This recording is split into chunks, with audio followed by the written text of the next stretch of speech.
time our politicians just bring in policies too, for sure.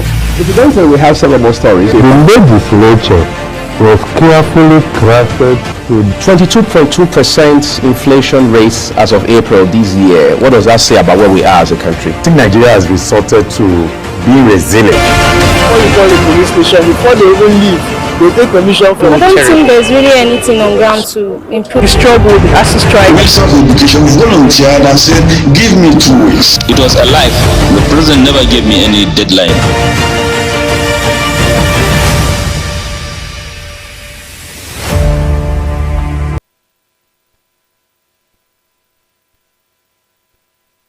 Welcome to Global Morning. Death toll from flooding. Most time our politicians just bring in policies too, for sure.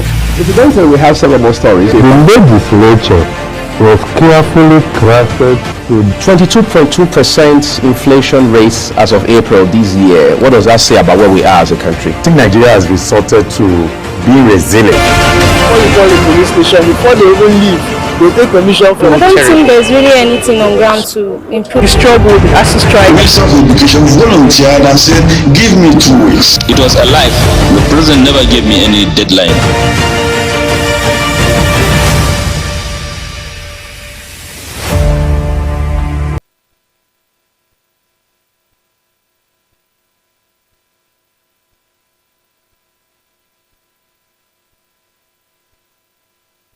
It's another beautiful day right here, and this is, of course, it is Thursday, and we are so excited that it's a beautiful day.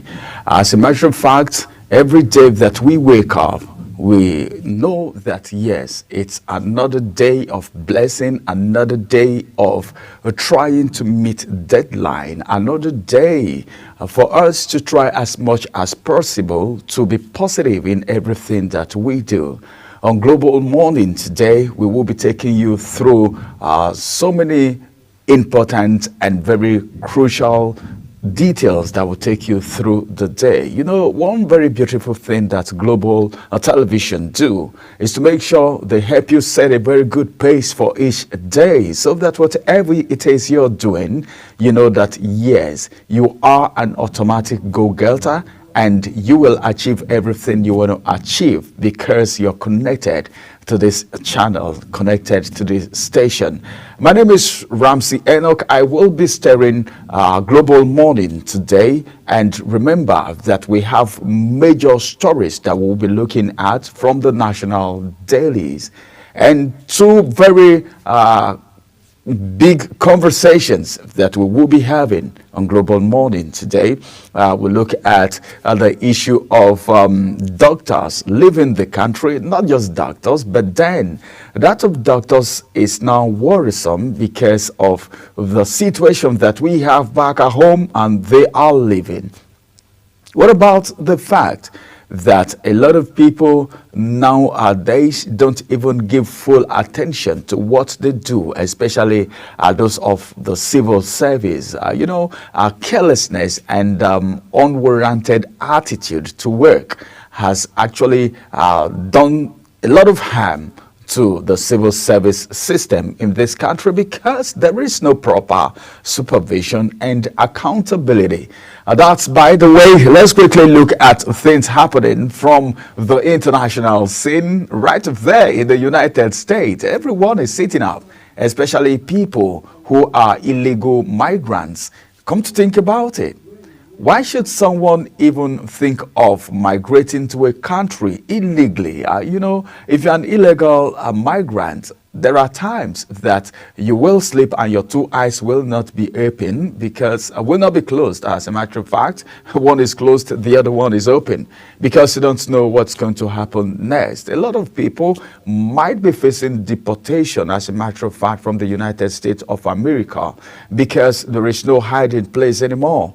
As at yesterday, the newly inaugurated president of the United States of America, Donald Trump, said, well, the churches should be swept, the schools should be swept, the authorities should venture into these places. Before now, churches and, of course, schools have been hiding places for people who are not legal migrants, people who are into crimes, because these are places that a lot of things go down without people minding, caring about it. The authorities feel, well, this is a church, it's a worship center, so it is sacred to an extent. Then people feel this is school, this is places where students go to study, and they are the leaders of tomorrow. You know how education is being rated in other parts of the world. I'm not talking about Nigeria right now, where people keep crying on a daily basis because of the educational sector. But in the United States, Donald Trump has said even the churches, the schools should also be visited so that everywhere will be gotten rid of a crime. Well, that's from the international scene. Then coming back home, so much happening. The price of fuel, you know, every time we come up, we talk about the price of fuel, the hike in price. Then you begin to think, you begin to reason. But they said we have this crude. We've gotten a refinery in Nigeria that is working optimally. That is the Dangote refinery. But then the Port Harcourt and, of course, Warri refinery is working minimally, not optimally yet. But then I think we should also know that Nigerians are expecting so much from these refineries, so that the price of this commodity can be affordable. And this is because anything that happens to the petroleum sector, there is a way that it affects, it translates into so much for Nigerians, because from the price of food in the market. We always talk about food because this is one essential commodity that a lot of people cannot do without. So this morning, we will be looking at the newspapers, but then as you're going out today, just be optimistic. I trust Nigerians, very resilient and very strong people, okay? The goals that you have set, to-do list for the day, make sure you follow it.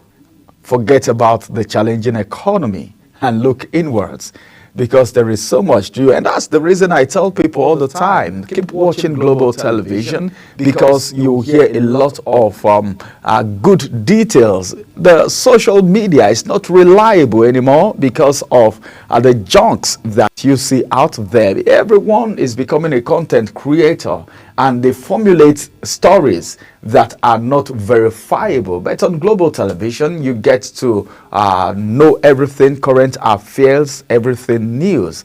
And of course, that's what you need, because you need to be informed and you deserve to know. So joining us today on Global Morning means you've done so much. And of course, I believe, just know that so much will be going down for you this morning. Now, we will go on a quick break. After this break, we'll return and we'll look at the pages of the newspaper. What are the headlines saying? From the Punch to the Nations, from the Nation to News Direct, from News Direct to Daily Independent, and the other papers. So just stay with us as we bring you the headlines for the day.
your top morning show here on Global Television.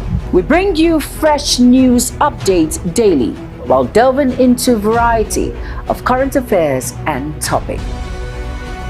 And at the same time, keeping you well informed about important events, both national and internationals. Global Morning serves as a valuable source of information, helping viewers like you start your day well informed.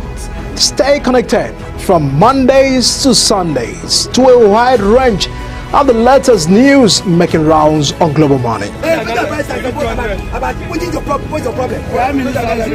on the road to protest. The president meets all of our demands.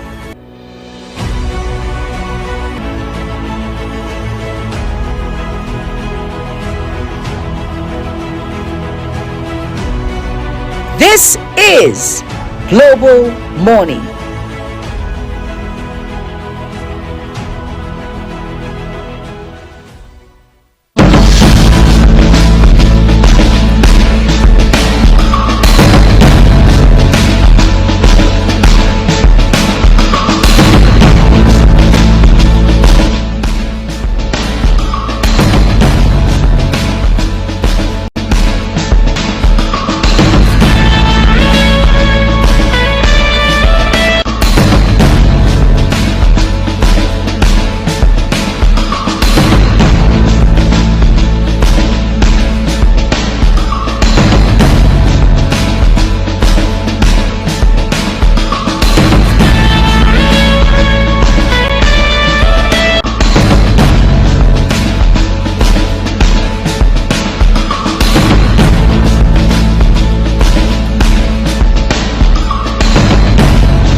Welcome back from that break. It is still Global Morning right here, and we are taking you through the major headlines for the day.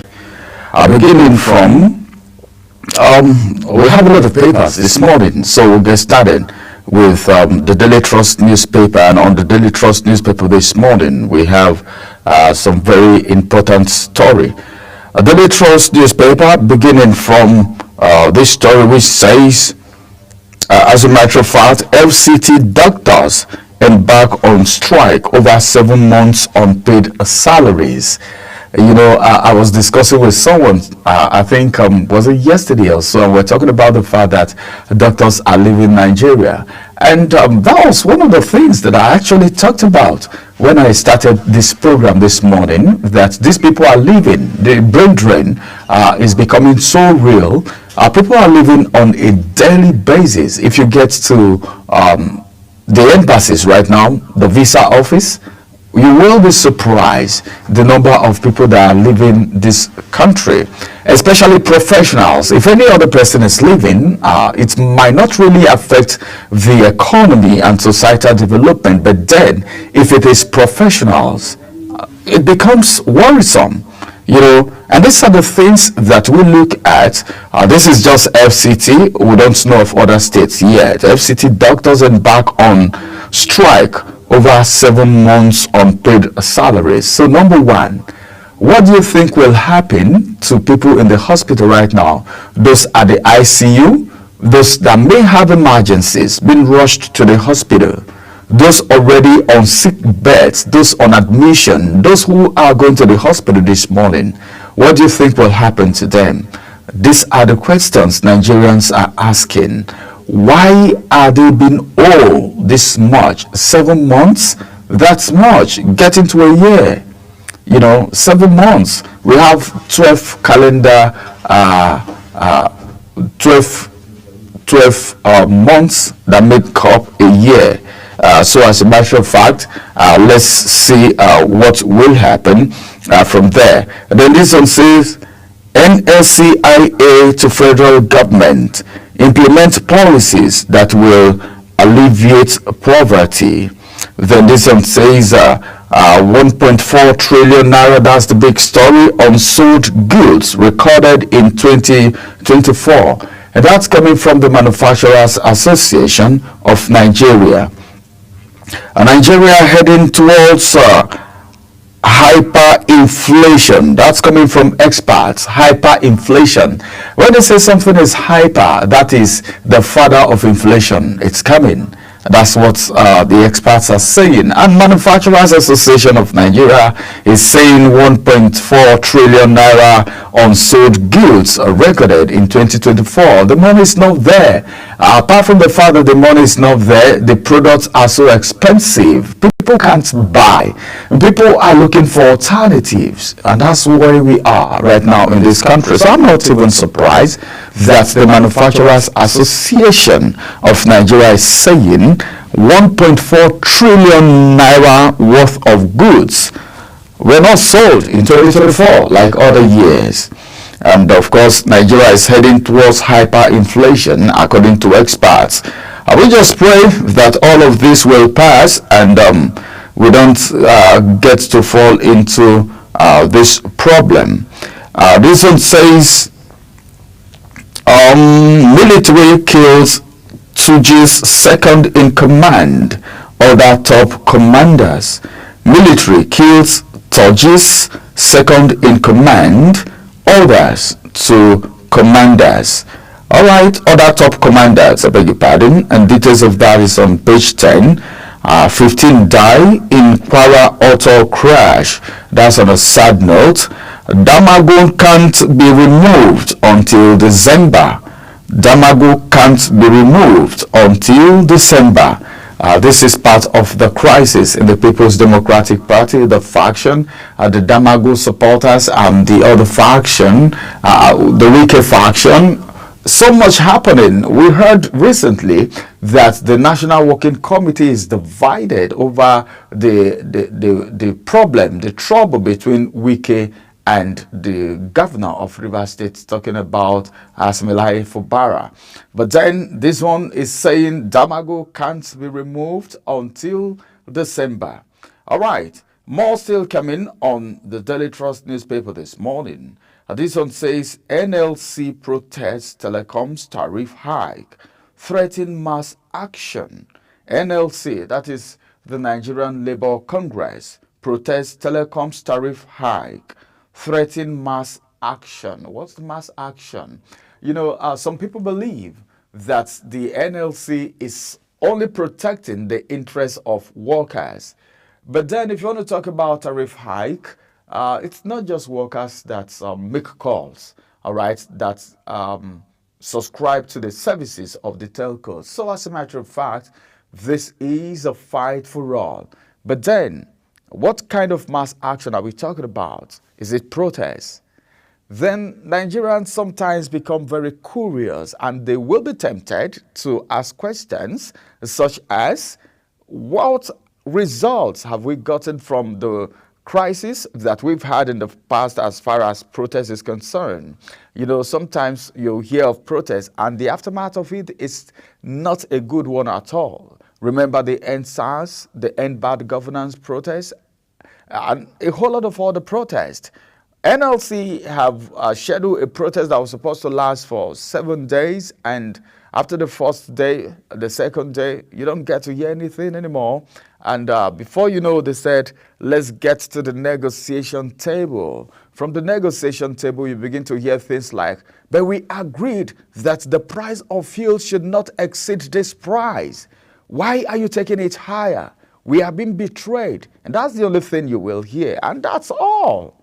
That's all. Nigerians at the end of the day will be forced to buy these products at the hiked price. And that's what it is. So to an extent, some Nigerians we are of the opinion that NLC is not as strong as it used to be. I think these are things that these bodies need to look at. The civil society organizations like SERAP, oftentimes you hear them say things like, we will sue. We are taking you to court. We are taking this person to court. We are taking, it's good. That's more like a check and balance. Letting the people know, the people in authority know that their services or maybe their conduct, their performances is not optimal. It's not enough, that they need to do more. That's a call to action for me, and that's for Sarah. But then for NLC, I think they still need to up their games, all right? Not just saying it, say and do it, not just doing it, but even if you're doing it, it should hold water.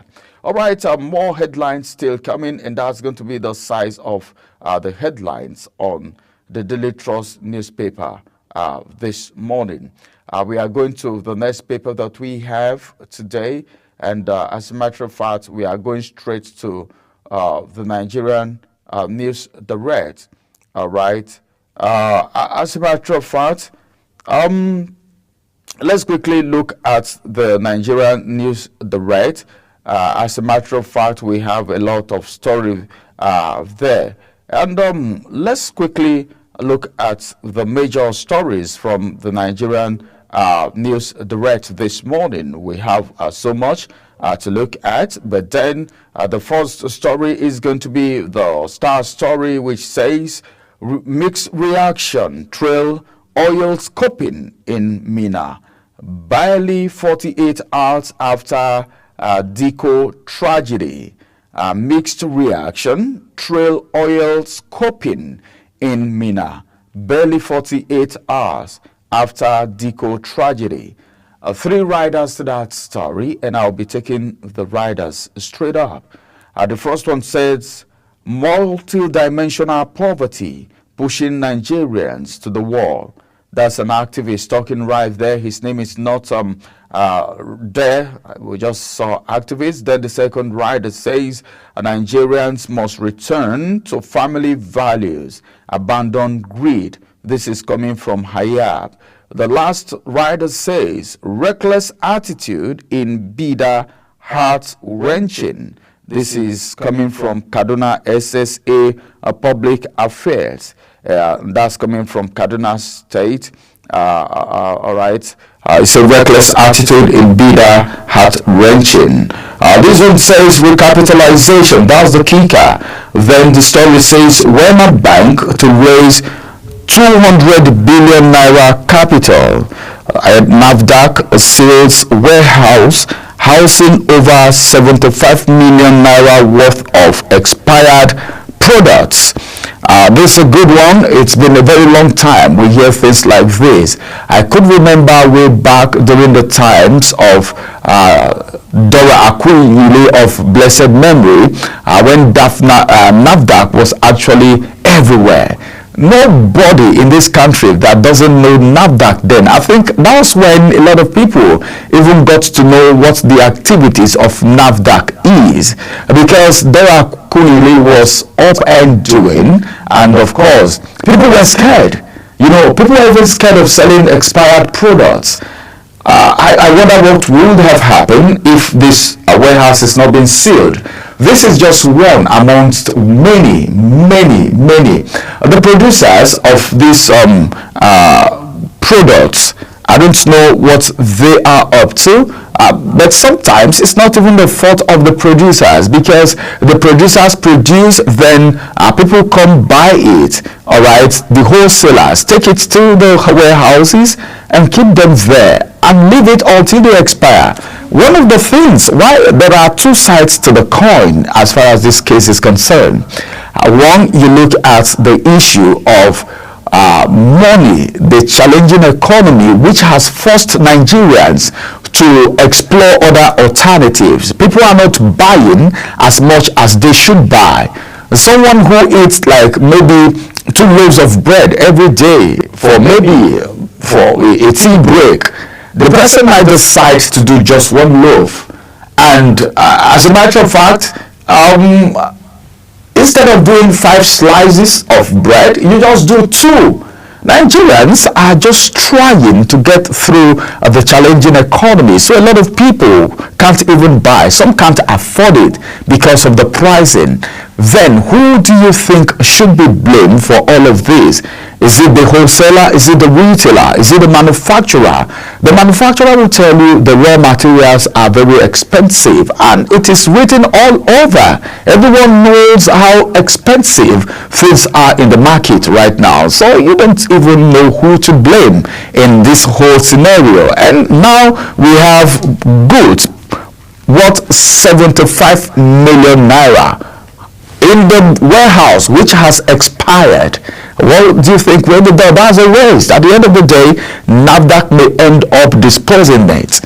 This is what NAFDAC should do. Go around a lot of other warehouses, not just warehouses, even on the shelves. We have a lot of expired products right now that shouldn't be there. Some persons will even tell you, okay, this one has expired, so it's going to go for like maybe 100 naira instead of 150. And you trust people from this part of the world. Some persons may say, okay, well, I don't have an option right now. Whether it's expired or not, let me get that because that's what my money can afford right now. That's to tell you the level of poverty in the country at this very point in time. Well, I think the authorities need to do something about it. But then, instead of just allowing these products to expire like that, why not auction it out before the expiration, before the expiring date?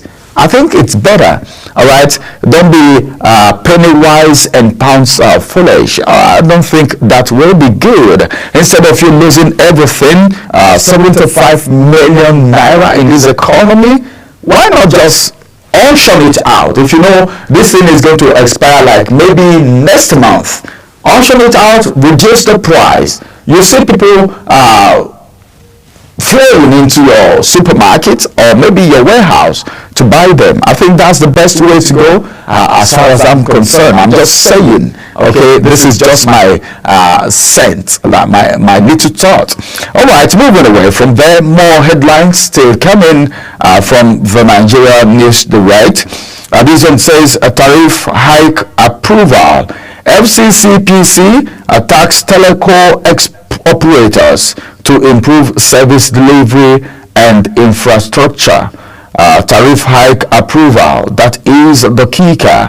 Then the story says FCCPC attacks telecom operators to improve service delivery infrastructure. Details on page 4. How Trump's economic policy will influence Naira strength, forex influx. Dr. Muda Yusuf is the one saying that. I think if the Naira will be strengthened, whatever it is that will strengthen the Naira, Nigerians will embrace it with their full chest, as a matter of fact. So let's just wait, keep our fingers crossed, and see how it's really going to go at the end of the day. Navy, Ogun government to flag off naval-based dockyard. Details on page 3. Reason says CBN to unveil FX code January 28 to boost transparency. All right. Details you can actually get at on the back page, where you have the picture of the CBN governor right there, and that's going to be the size of the headlines from the Nigerian News Direct. Let's go on a quick break. After this break, we'll return and we'll continue with the national dailies. What are the papers saying? When we return, we'll quickly look at the nation's newspaper and the other papers that we have for today. Stay with us.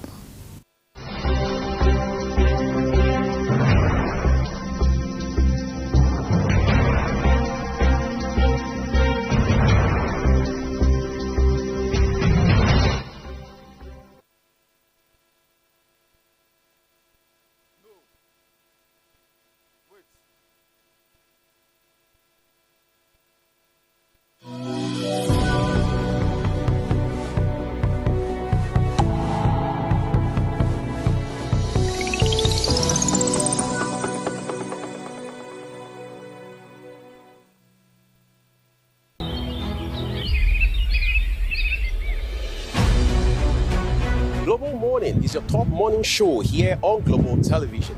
We bring you fresh news updates daily while delving into a variety of current affairs and topics. And at the same time, keeping you well informed about important events, both national and internationals.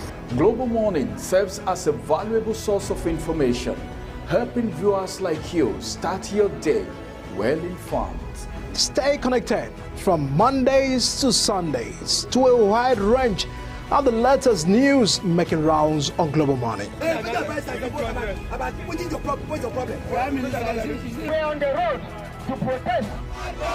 The president meets all of our demands.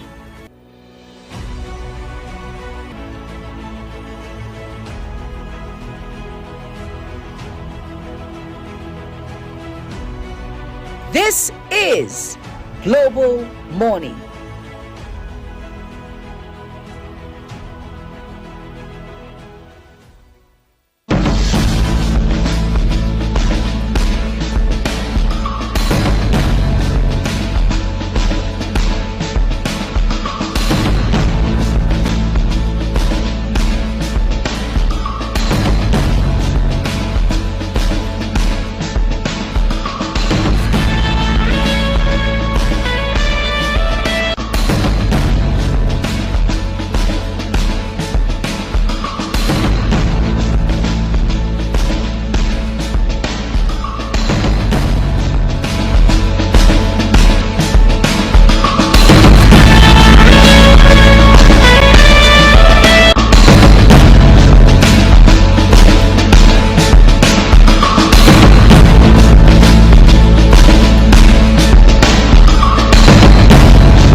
It's so good to have you right there watching Global Television on this beautiful Thursday morning. We are still on with the newspaper headlines for today. Now to the Nation's newspaper. On the Nation's newspaper this morning, NUC Pharmacy, Physiotherapy, Optometry, now 6 years courses. This one says UK to sustain collaboration with Nigeria on democracy. Our federal government has spent 300 billion naira on FCT councils, says Wike. Kidnapped suspect arrested after receiving 1 million naira ransom. All this, you can find the details on the Nation's newspaper. Now, this one says Atuji's second in command killed. DSS files terrorism charges against Mahdi Shehu. Details in page 27. Now to the big story. The big story says NLC TUC CNG reject 50% telecom tariff hike. And four riders to that story actually. The first one says Labour says it is ill-timed, insensitive. Then this one says northern groups demand immediate reversal. Then this rider says it's a good take-off point, say operators. FCCPC to monitor complacency by service providers. All right. Okay, I take that again. FCCPC to monitor compliance by service providers. Then moving away from there, we still have the story which says financial sector regulators rules out hyperinflation. Financial sector rules out hyperinflation. Okay, I think it's a good one. This one says why Damagu should continue in office till December by NWC members. Why Damagu should continue in office till December by NWC members. Then this one says, still from the Nation's newspaper, of course, and this one says Ekwemado's wife returned from UK prison. Page 25 reads, this one says Okpebolo recruits 500 teachers. Okpebolo recruits 500 teachers. All right, details of all this you can find on the Nation's newspaper. Just pick a copy and go through it for yourself. Now to the Daily Times newspaper. The big story says tax reform. Afenifere asks NAS to consider people's interest. That's on page 2. Ogun PDP challenges Abiodun over insecurity in the state. PDP crisis worsen as deputy national officers back Damagu. Well, I said this before we got started because the problem, someone said something and it is very vital. The person said it appears as if APC doesn't have an opposition. I know Atiku have been speaking, Peter Obi have been speaking. Opposition goes beyond just speaking. It is a formidable force if there is togetherness and the ruling party begins to see forces coming together, begins to see how intensified, how heavy these people are. I think it's going to go a long way, helping them know that at least, we need to sit up because the opposition is strong. But there is problem in Labour Party, the Abure thing going to the Supreme Court, then by all the people who are not satisfied with the fact that he was declared the national president, national chairman. Then you come to talk about the People's Democratic Party, where there are factions here and there. You can see that there is a faction supporting Damagun, there is another faction saying different thing, with G5 governors, and a whole lot happening. I don't know where this 2027 is going to go. I don't know how it's going to go in 2027, but then people used to have this saying that any land, okay, if you see a soil that will yield crop, if you see it mere seeing, you will know from the beginning before you even start cultivating. Well, I don't know what's going to happen in 2027. This one says troops dismantle Bello Tuji's camp, eliminates 10 commanders. Federal government invests 60 billion naira on fiber optic cable coverage. Explain 50% tariff hike. Right, part of the tariff hike. I think that's in a bid to serve the people better, as the case may be. Federal government invest in 60 billion naira on fiber optic cable coverage. All right. Finally, from the Daily Times newspaper this morning, UK pledges support to tackle plastic insecurity pollution, okay, in Nigeria. Let's see how that is going to go. Our time is fast spent. Let's quickly look at the Blueprint newspaper this morning. On the Blueprint newspaper, this one says, as a matter of fact, so many stories on the Blueprint newspaper this morning. And I want to begin with this one, which actually says deportation. That's the kicker. Trump OK's raid on churches, schools, and hospitals. I talked about that before we got started. The inauguration of Donald Trump should be the beginning of wisdom for criminals in the United States and illegal migrants. As a matter of fact, I think some persons would even have to leave before they are being fished out. And one of the outstanding things about Donald Trump's inauguration is the fact that he had boldness to say so many things that some people felt was not going to go down well with the people of the United States. Most of the things he's saying or doing right now are executive orders that could be looked into much later. But then more still coming from the Blueprint newspaper this morning. 72 hours after eliminating Sun, troops close in on Tuji, neutralize second in command Kanawa and allies. Two riders to that story. Governor Rada roots out negotiation with terrorists. Boko Haram attack Gonjuga community, kill one civilian JTF member. DSS files terrorism charges against Mahdi. Gunmen abduct medical doctor in Anambra State. INEC fixes FCT area council polls for 21st of February 2026. Details on page 14. Nigeria's public debt rises to 142.32 trillion naira in September 2024. That's the size of the headlines from the Nigerian Blueprint.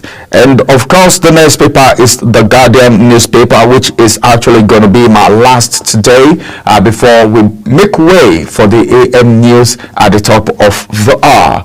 The Guardian newspaper have this headline, which is the star story, and it says, costly by-election worry INEC as IPAC demands credible polls. Costly by-elections worry INEC as IPAC demands credible polls. Well, the demand for credible polls has been there from time immemorial. Elections have to be free and fair and, of course, credible. More still coming. Doctors protest unpaid salaries ground Abuja hospitals. I don't know what's happening to the patients in this hospital right now. We're actually going to be looking at something related to doctors this morning in one of our discussions. This one says economic crisis spikes malnutrition among 5.4 million kids. UNICEF warns. All right, economic crisis spikes malnutritionment among 5.4 million kids. UNICEF warns 50% tariff hike insufficient. Says telcos amid pushback by subscribers. Lagos warns against sharing child pornography. Threatened 14-year jail term. All right, UCH students protest 82 days of blackout. Harsh environment. I think the blackout is everywhere. Some parts of FCT, including this location, of course, have been experiencing some level of blackout. And you know what it means? The diesel is expensive, the petrol, fuel is expensive. So I wonder how businesses are running in some parts of the central area where there have been some kind of epileptic supply of power. All right, more still coming from the Guardian newspaper. Tinubu spent 300 billion naira on Abuja satellite towns in 12 months. Okay, what actually was done in these satellite towns? I just get a copy of the Guardian newspaper and gets to know it by yourself, for yourself. Tinubu spent 300 billion naira on Abuja satellite towns in 12 months. A court sentences Abuja bishop to 20 years for rape. All right, fake bishop probably, because this is uncalled for. 22 deaths, 143 confirmed cases of Lassa fever recorded in 2 weeks. And finally, from here on the Guardian newspaper this morning, National Working Committee insists on Damagum worries over PDP's future. And that's going to be the size of the headlines from the Guardian newspaper this morning.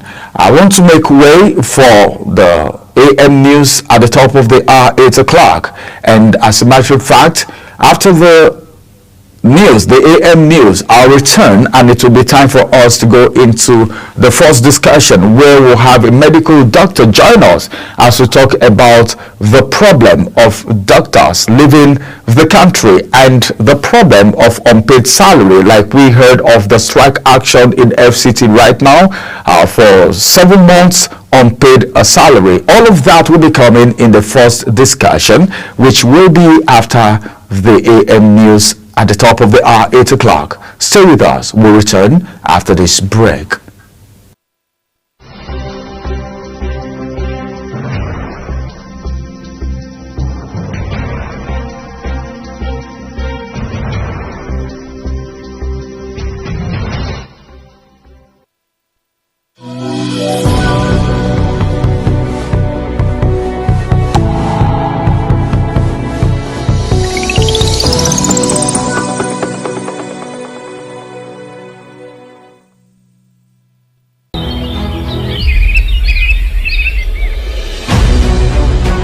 Global Morning is your top morning show here on Global Television. We bring you fresh news updates daily while delving into a variety of current affairs and topics. And at the same time, keeping you well informed about important events, both national and internationals. Global Morning serves as a valuable source of information, helping viewers like you start your day well informed. Stay connected from Mondays to Sundays to a wide range of the latest news making rounds on Global Morning. We're on the road to protest. The president meets all of our demands.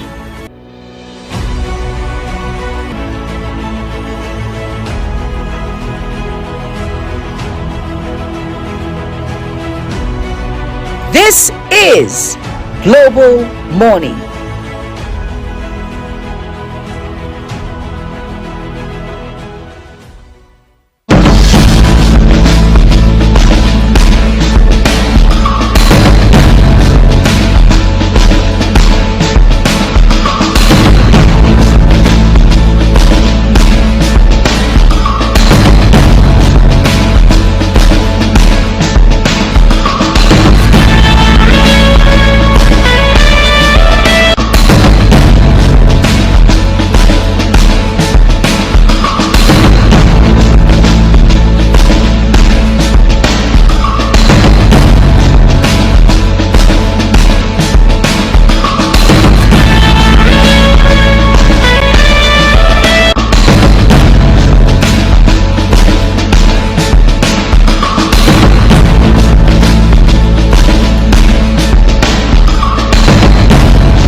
Welcome to all our viewers in Nigeria and around the world to AM News on Global Television, coming to you live from the nation's capital, Abuja. I am Ramsey Enoch Agbo. A quick reminder that Global Television is on DSTV channel 365 and free to air on Nicomsat.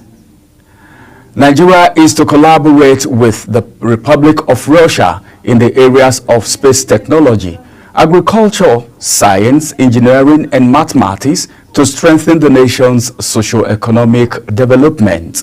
The Permanent Secretary of Innovation, Science and Technology, Oswabana Asaye, announced this and said the collaboration will also focus on agricultural science, engineering, and mathematics to strengthen the country's socio-economic development. Asaye said science does not operate in isolation, hence the need for nations to collaborate to strengthen bilateral relations. Akwa Ibom State Governor Umo Eno has redirected the Office of the Accountant General of the state to implement the 80,000 naira minimum wage to 45,984 verified public servants in the state this January. A press statement by the Chief Press Secretary to the Governor, Ikerete Udo, says the payment is effective November 1st, 2025. Udo said the development followed the submission of the report by the Committee on the Implementation of the New Minimum Wage, personnel verification, headed by the Head of Service, Elder Efyong Esen. Edo State Governor Monday Okpebolo has approved the recruitment of 500 teachers by the State Basic Education Board to boost learning. Commissioner for Education, Dr. Emmanuel Iyanu, disclosed this to newsmen shortly after resumption at the Ministry of Education in Benin City. Iyanu said the recruitment of the new teachers would be done in trenches, noting that the recruitment is geared towards boosting the number of tutors presently operating across various public schools in the state. Beatrice Ekweremadu, wife of a former Deputy Senate President, Senator Ike Ekweremadu, has been released from prison in the United States. It had earlier been reported that Beatrice, who was sentenced to 5 years in the UK prison, returned to the country on Tuesday. Workers under the Nigerian Meteorological Agency have issued a 14-day ultimatum to the agency's management to address long-standing welfare concerns or face a nationwide industrial action. The union said this is a letter titled Failure to Respond to the Lawful and Reasonable Demands 14 Days Ultimatum. It was signed by Ocheme Abba of the National Union of Air Transport Employees, Sikiru Wahid of the Amalgamated Union of Public Corporations, Civil Service Technical and Recreational Service Employees, and Abdurazak Saidu of the Association of Nigerian Aviation Professionals. Former President Olusegun Obasanjo will today testify before the International Chamber of Commerce, ICC, Paris, France, in connection with the $2.3 billion arbitration proceeding filed against Nigeria by Sunrise Power over an alleged breach of contract by the federal government. The chairman, CEO of Sunrise Power, Leo Adesanya, had earlier testified before the ICC in connection with the 2.3 billion naira arbitration proceeding his company filed against Nigeria. Obasanjo, in an interview a year ago, accused his former Minister of Power, Olu Ogumloye, how he got the prerogative to award the contract to Sunrise in 2003. The federal government, through the National Information Technology Development Agency and the Nigerian Financial Intelligence Unit, that is NFIU, has kick-started an initiative that will ensure the exit of the country from the Action Task Force Grey List by May 2025. The initiative is a directive of President Bola Tinubu for the NFIU to develop and implement an anti-money laundering, a counter-financial terrorism, a counter-professional of firearms data management framework and platform in collaboration with the National Information Technology Development Agency. At the inaugural technical session to kickstart the process at the agency's headquarters in Abuja, its Director General Kashifu Inua disclosed that the technical session would mark what he described as a remarkable mile in the country's journey to exit from the Financial Action Task Force Grey List the nation has been enlisted into since February 2013. The Independent National Electoral Commission has stated that the Federal Capital Territory Area Council election will be held on February 21st, 2026. The INEC chairman Mahmood Yakubu stated this during a consultative meeting with political parties in Abuja. According to Yakubu, the last area council election in the FCT was held on February 12th, 2022, adding that the tenure of the current chairman and councillors will end next year. The Senate approved displeasure over failure to embark on population census in the country and ordered the National Population Commission, that is NPC, to ensure that the exercise is carried out this year. The order was given when the chairman of the NPC, Honorable Nasir Isa Kwara, appeared before the Senate Committee on National Identity and Population to defend allocations to his agency in the 2025 budget. The committee, chaired by Senator Abdul Ningi, expressed anger over lack of head counts in the country for the past 19 years. The Jigawa state government has revealed that properties worth a staggering 5 billion naira were destroyed during the nationwide protest in August 2024. The chairman of the fact-finding committee on the protest, Barrister Bello Fani, disclosed this while presenting the committee's report to Governor Umar Namadi at the council chamber of the government house in Dutse.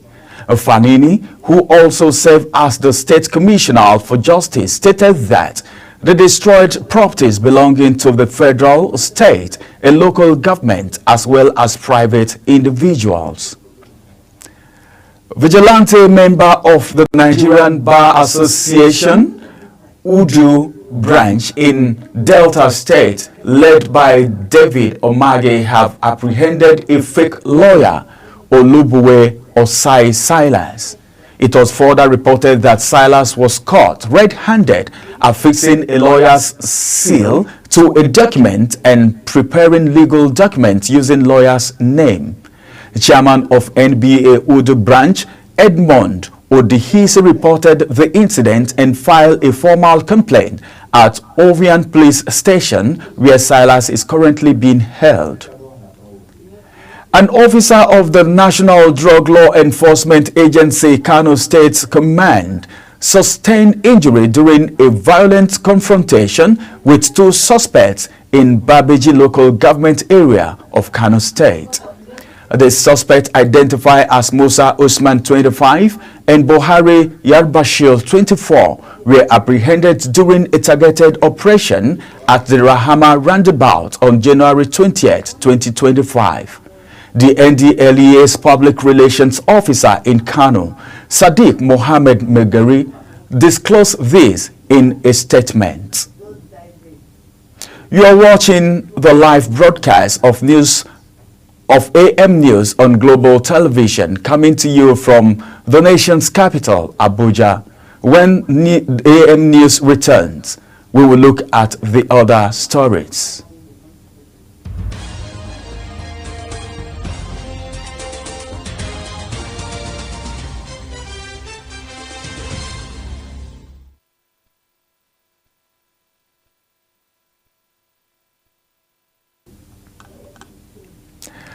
The Competition and Consumer Protection Commission urges telco operators to prioritize service improvement.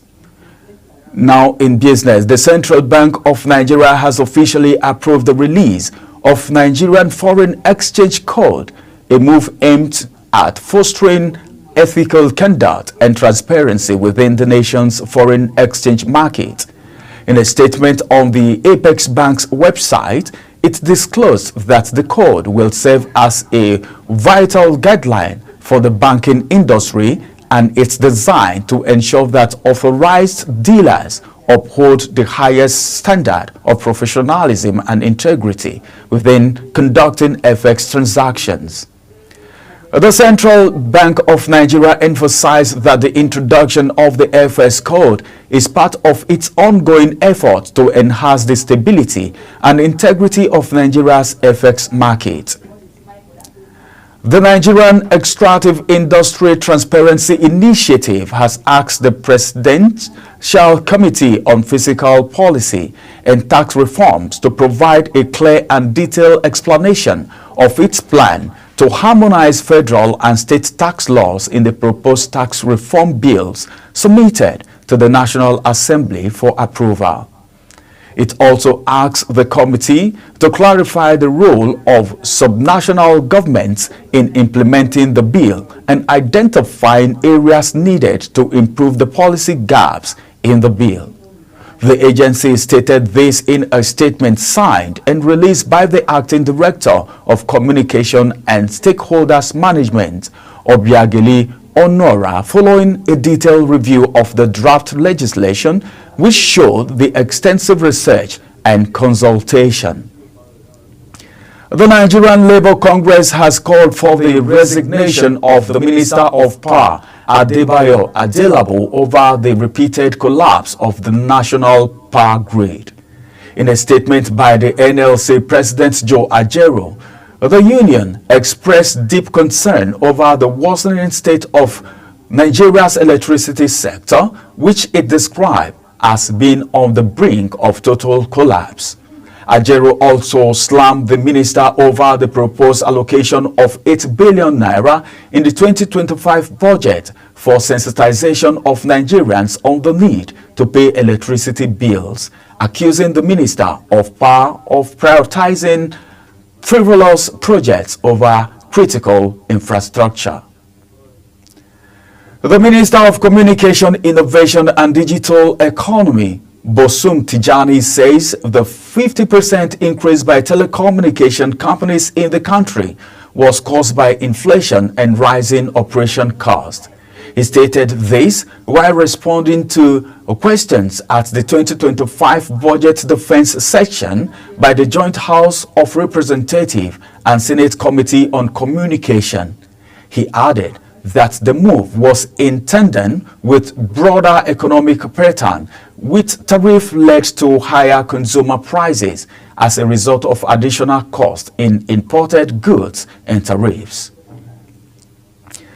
The Federal Competition and Consumer Protection Commission has urged telecom operators to prioritize service improvement following the recent approval of 50% increase in telecommunications tariff by the Nigerian Communication Commission, that is NCC.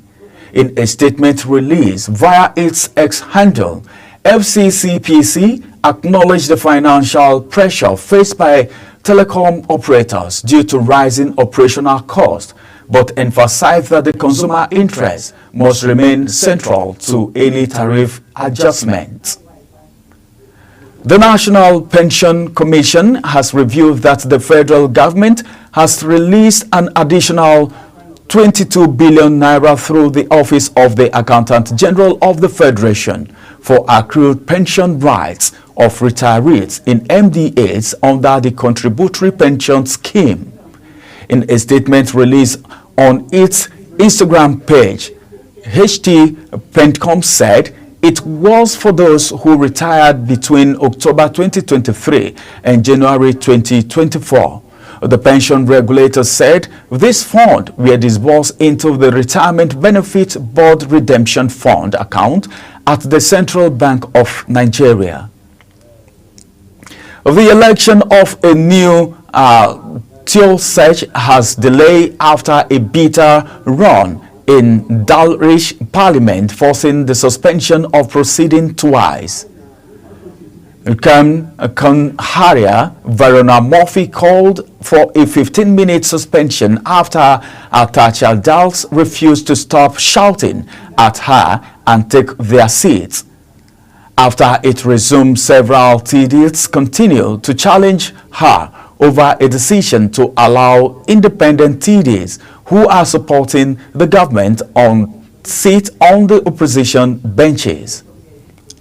And on the foreign scene, South Korea will change the concrete barrier used for navigation at 9 airports across the country following December's plane crash that killed 179 people.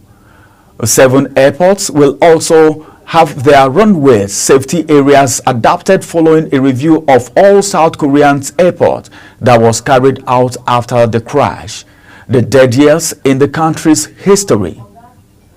The Jeju Air flight was bringing passengers home from Thailand after Christmas when it made an emergency landing at Muan Airport and exploded after slamming into a concrete barrier at the end of the runway. At least 10 Palestinians have been killed and nearly 40 injured by Israeli forces during a major operation in the Jenin area, and this was at the West Bank, the Palestinian health minister says. Palestinian media report that there were several airstrikes as a large number of troops entered the city and its refugee camp, backed by drones, helicopters, and armored bulldozers. Israeli Prime Minister said it launched an extensive, significant operation to defeat terrorism in Jenin, long seen as a stronghold of Palestinian armed groups. 11 people were killed Wednesday after rumors of a fire on their train caused them to jump off and were crushed to death by another incoming train, officials said. The incident in the western Maharashtra state is the latest hit in India's cracking rail network, which carries millions of passengers each day and has seen several disasters over the years. A spokesperson for India Railway was quoted by local media saying that someone had pulled the alarm chain on a mobile-bound train, following which a few passengers got down from the train. Meanwhile, the United States Immigration Authority have been granted the ability to arrest individuals at schools, churches, and hospitals following President Donald Trump's administration's reversal of policies that previously classified these locations as off-limit for enforcement. The policy change ends more than a decade of restrictions that protected these sensitive areas. The Department of Homeland Security, which oversees immigration and customs enforcement and customs border protection, announced the change in statement, emphasizing the importance of eliminating space where individuals could evade arrest. Kenya has announced a shift in its travel policy, allowing citizens of nearly all African countries to visit without prior authorization. But the introduction of electronic travel authorization, which replaced the visa requirement for all visitors, was criticized as a visa under another name. The decision, confirmed by a cabinet statement, eliminated the need for electronic travel authorization for most African visitors, apart from those from Somalia, Libya, due to security concerns. Now in sports.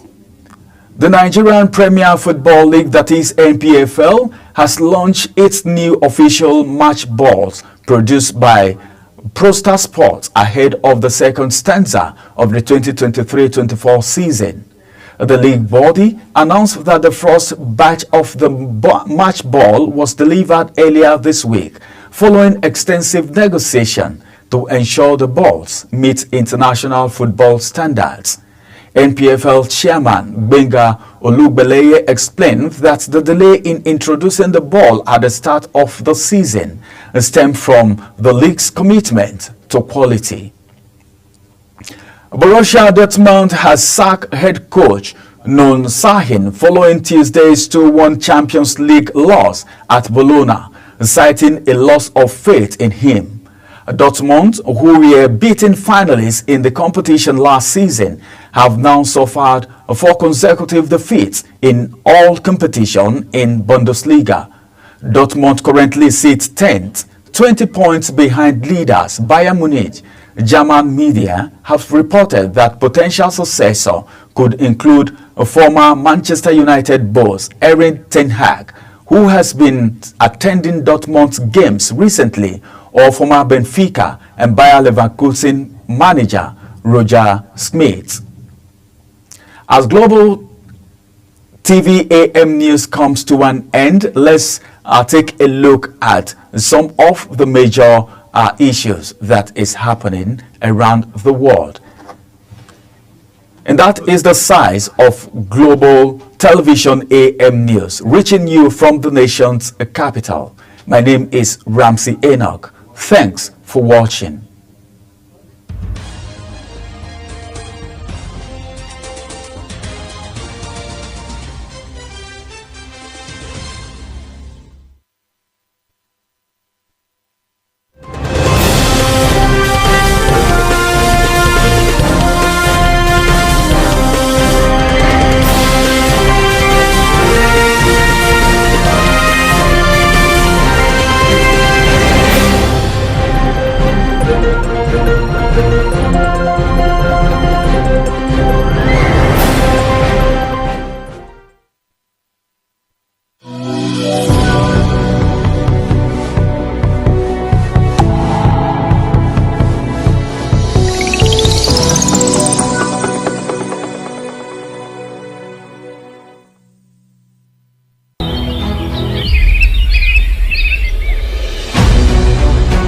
Global Morning is your top morning show here on Global Television. We bring you fresh news updates daily while delving into a variety of current affairs and topics.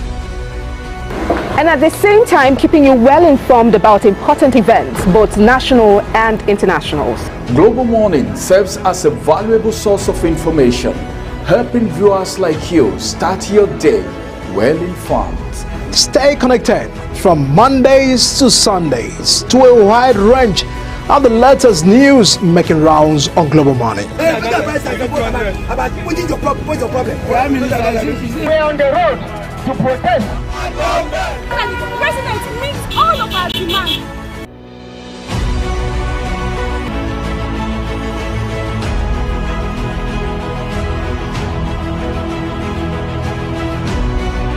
This is Global Morning.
Welcome back from the AM News. It's been a very wonderful time on Global Television.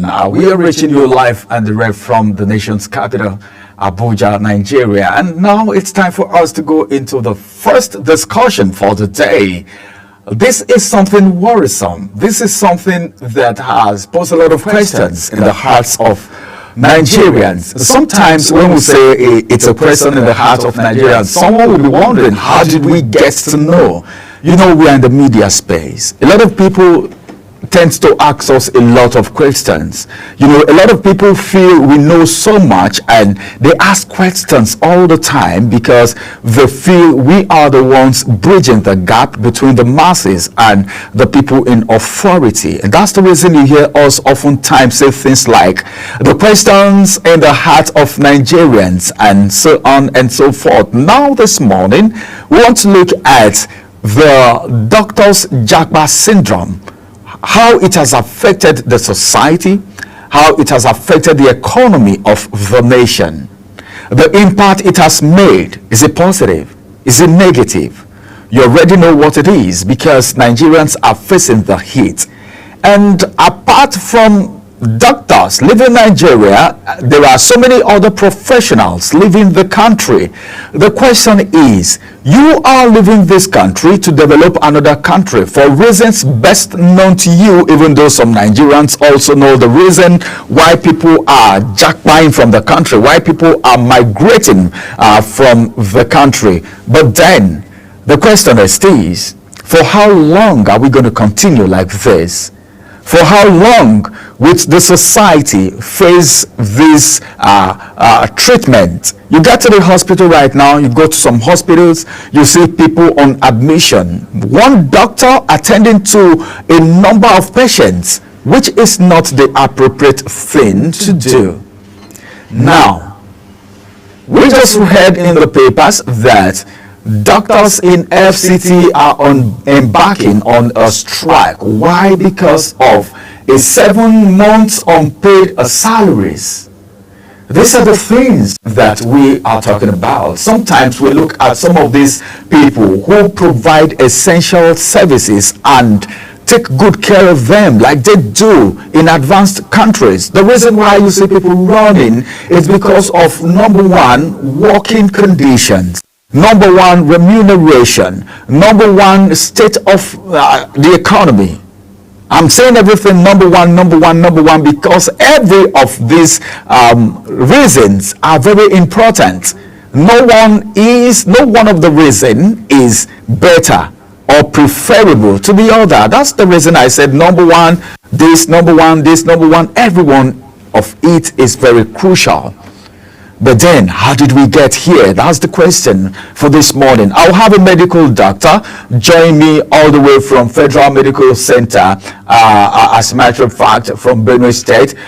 Dr. Joseph Agogo will be my guest on this program today. But then, before I have him join us via Zoom, we will go on a quick break. After this break, when we return, we'll hit the road running as we talk about the impact of this doctor's Japa syndrome. When I say Japa, all Nigerians know what it means. That is the departure of doctors, professionals from Nigeria to other countries for certain reasons. All of this discussion will hit the airwaves after this break. Do stay with us.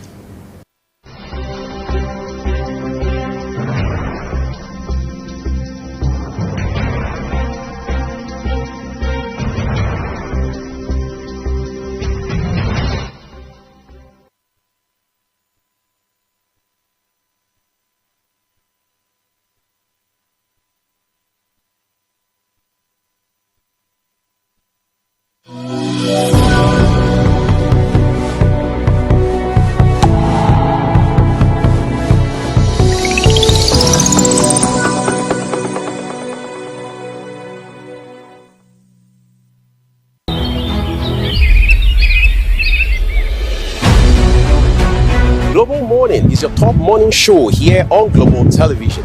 We bring you fresh news updates daily while delving into a variety of current affairs and topics. And at the same time, keeping you well informed about important events, both national and international. Global Morning serves as a valuable source of information, helping viewers like you start your day well informed. Stay connected from Mondays to Sundays to a wide range of the latest news making rounds on Global Morning. We're on the road to protest. The president meets all of our demands.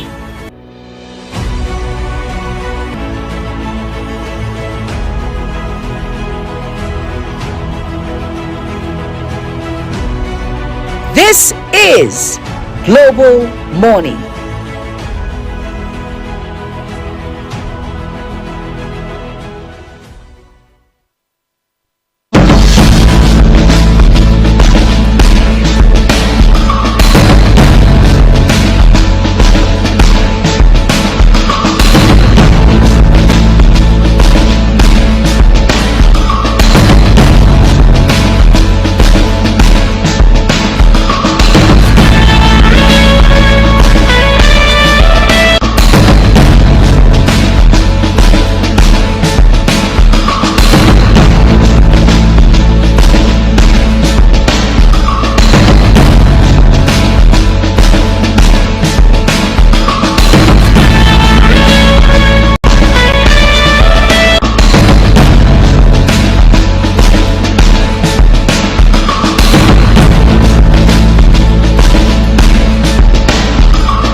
Yes, we're talking about the Japa syndrome and of course how doctors are leaving Nigeria. Not just doctors alone. Apart from doctors, we also have other professionals leaving, but that of doctors is very worrisome. It's a problem and it's affecting a whole lot because their services have to do with the health of Nigerians. Dr. Joseph Agogo is joining us, a medical doctor all the way from Federal Medical Center in Makurdi, Benue State. It's good to have you join us this morning, Doctor.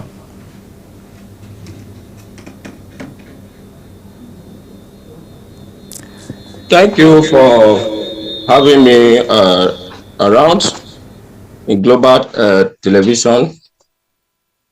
I'm Dr. Agogo, as you rightly introduced.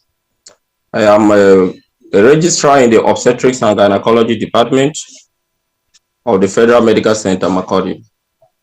Thank you for having me around this morning on a very important discussion that has concerned, that has a very good, a negative impact on the economy of this country and almost all the industries, including the healthcare industry, engineering, information technology, education, and all other aspects of our national economy.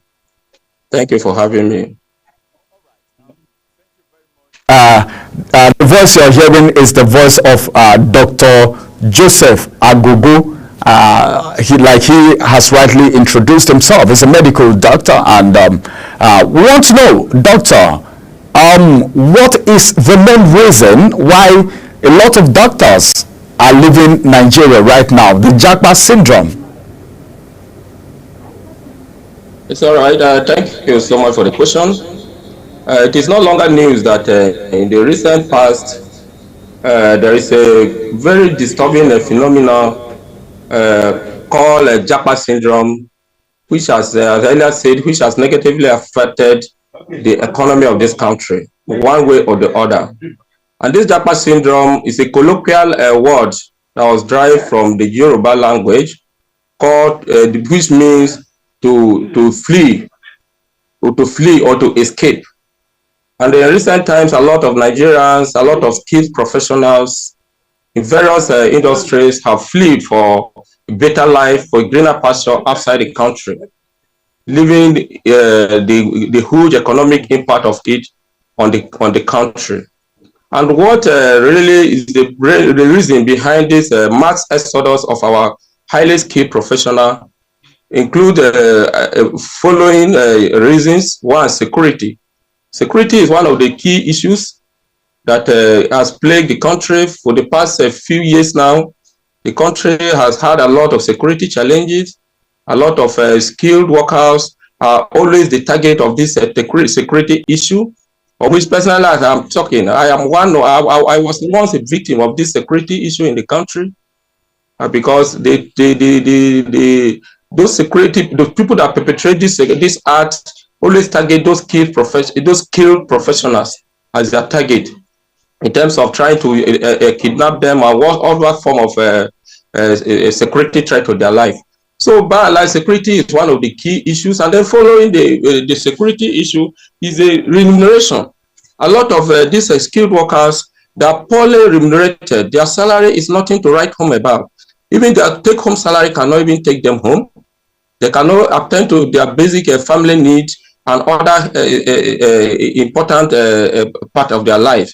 So their salary, take for instance, a medical doctor in Nigeria, what an average medical doctor in Nigeria cannot even take care of his own immediate family, let alone the extended family and other social responsibility that that is on the medical doctor, compared to their counterpart in other parts of the climate, in other parts of the world, where they are well paid, where they are well remunerated, their welfare is being taken care of.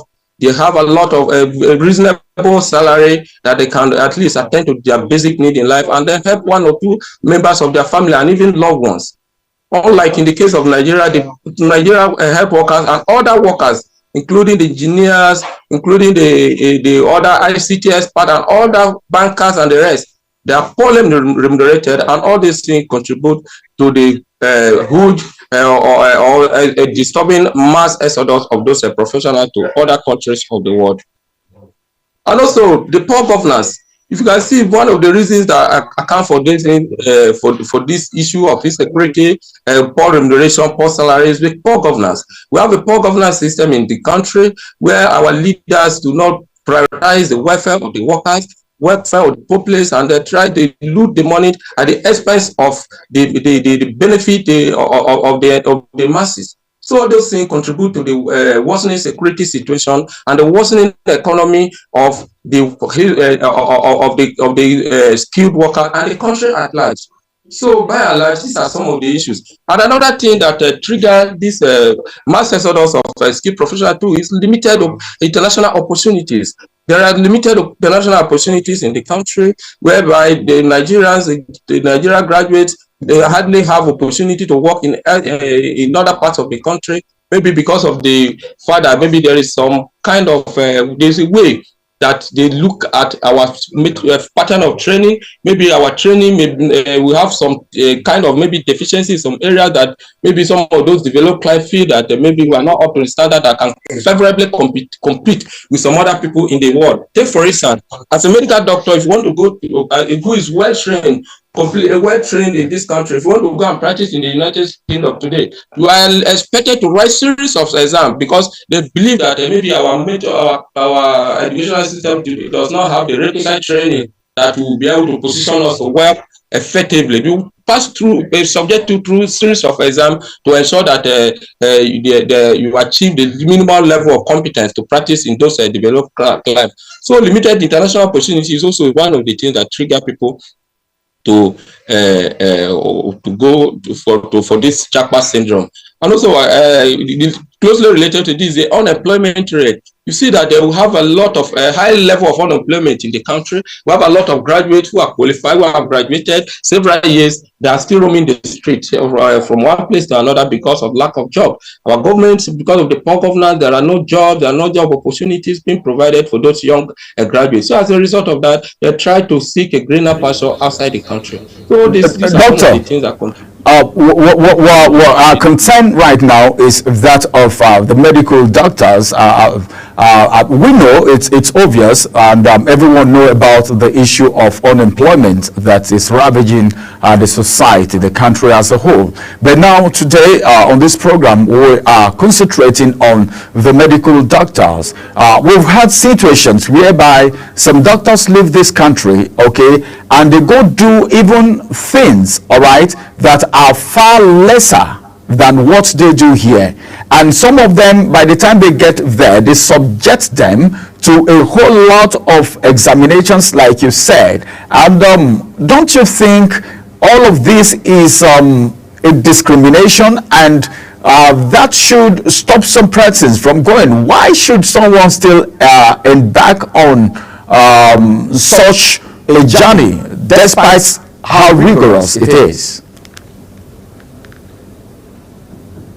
Well, as I earlier said, some of those driving factors that lead to this highest surge of this Japa syndrome is because of the poor economy, poor remuneration, and also the increasing reduction of our currency value. Take for instance, a medical doctor who may be living in Nigeria to go and do maybe a part-time or some menial jobs in the UK, for instance, may earn something that is even far higher, even while he's doing a job that is even lower than what is expected of a qualified medical doctor. What he may be earning, if you convert it to Naira, will be far higher than even a senior medical doctor who is even practicing here in the country. So what am I saying? In the long run, some of those people, they feel that even if they go there, they are not, maybe because of the fact that they need to subject them to series of exams before they can be licensed to practice as medical doctors. They use the opportunity to try to do some menial jobs, which they will raise some money, prepare themselves for those exams, and then subsequently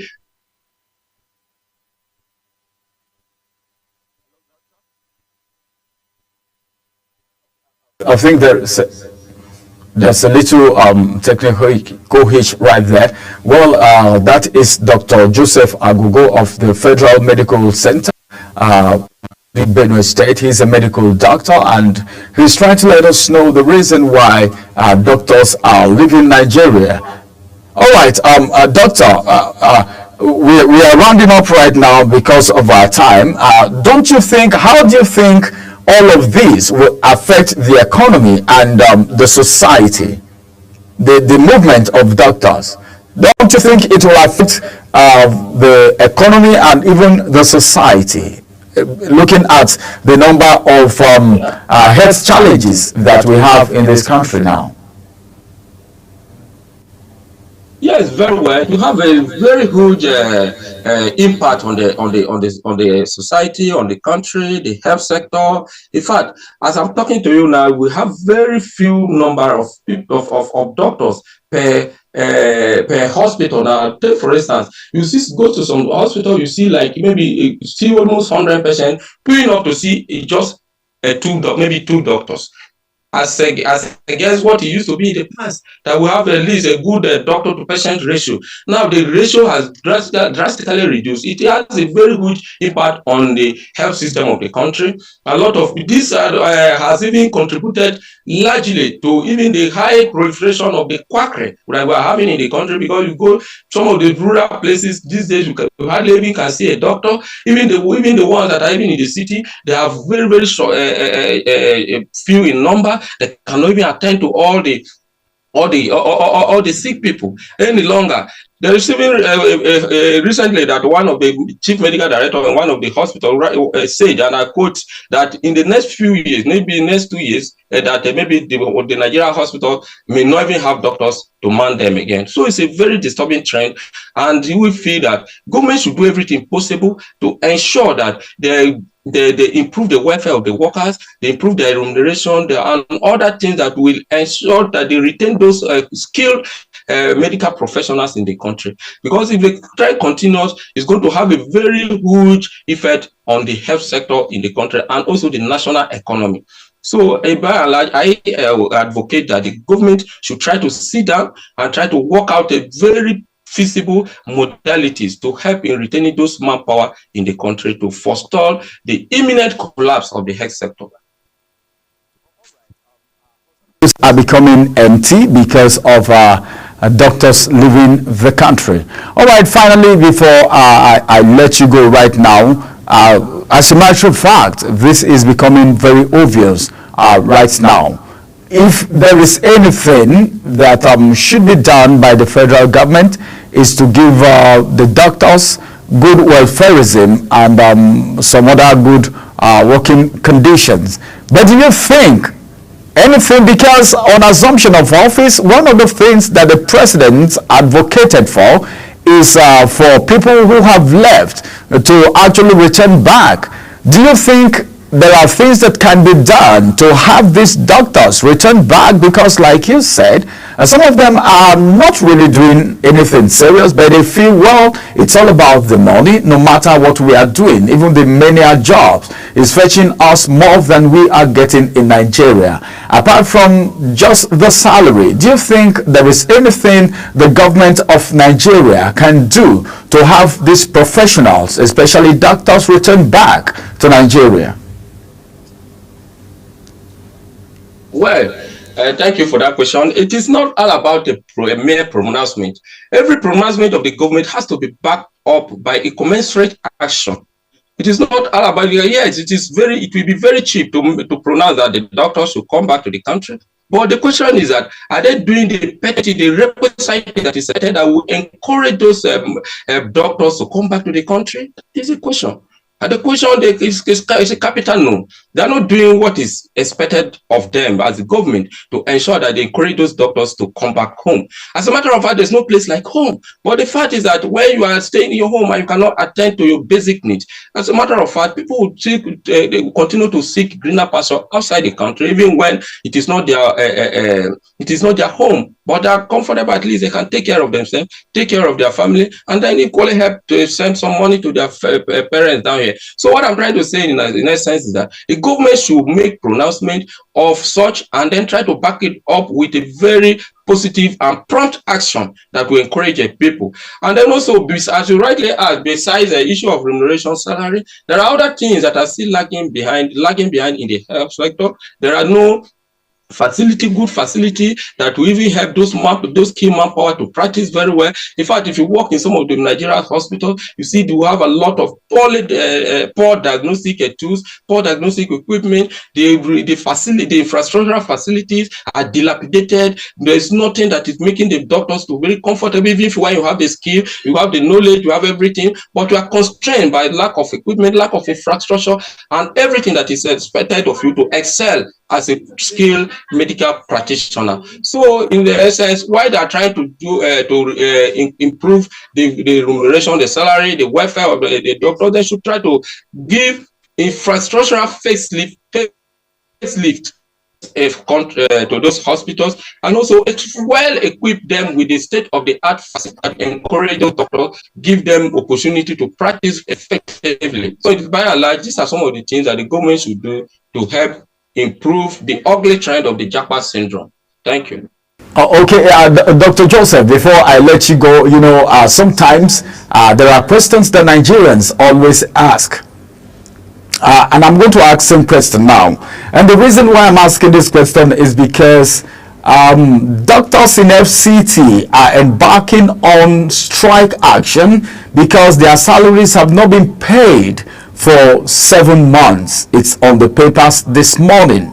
Now, as it is, if doctors are going on strike, what happens to people on admission? What happens to people who are being rushed into the hospital for emergency situations, especially people at the ICU? What happened? Is there any form of provisions for people who come to the hospital, or they just go on strike and everyone is left to himself? Okay, thank you for the question. It's actually a very unfortunate thing that that the condition of the country, the condition of we compel the doctors to go on strike, which is not supposed to be, but it is just because of the prevailing circumstances that have already pushed them to the wall, that they have no option than to leave their patients because of hunger, because of economy and all the rest. For instance, a medical doctor who is going to work for 7 months, you have not been paid. How do you think that medical doctor will be able to feed himself, feed his family, fuel his car to go to work, or even for his transportation? How do you think this person will be able to take care of himself? And we should try to understand that before being a medical doctor, you are a human being.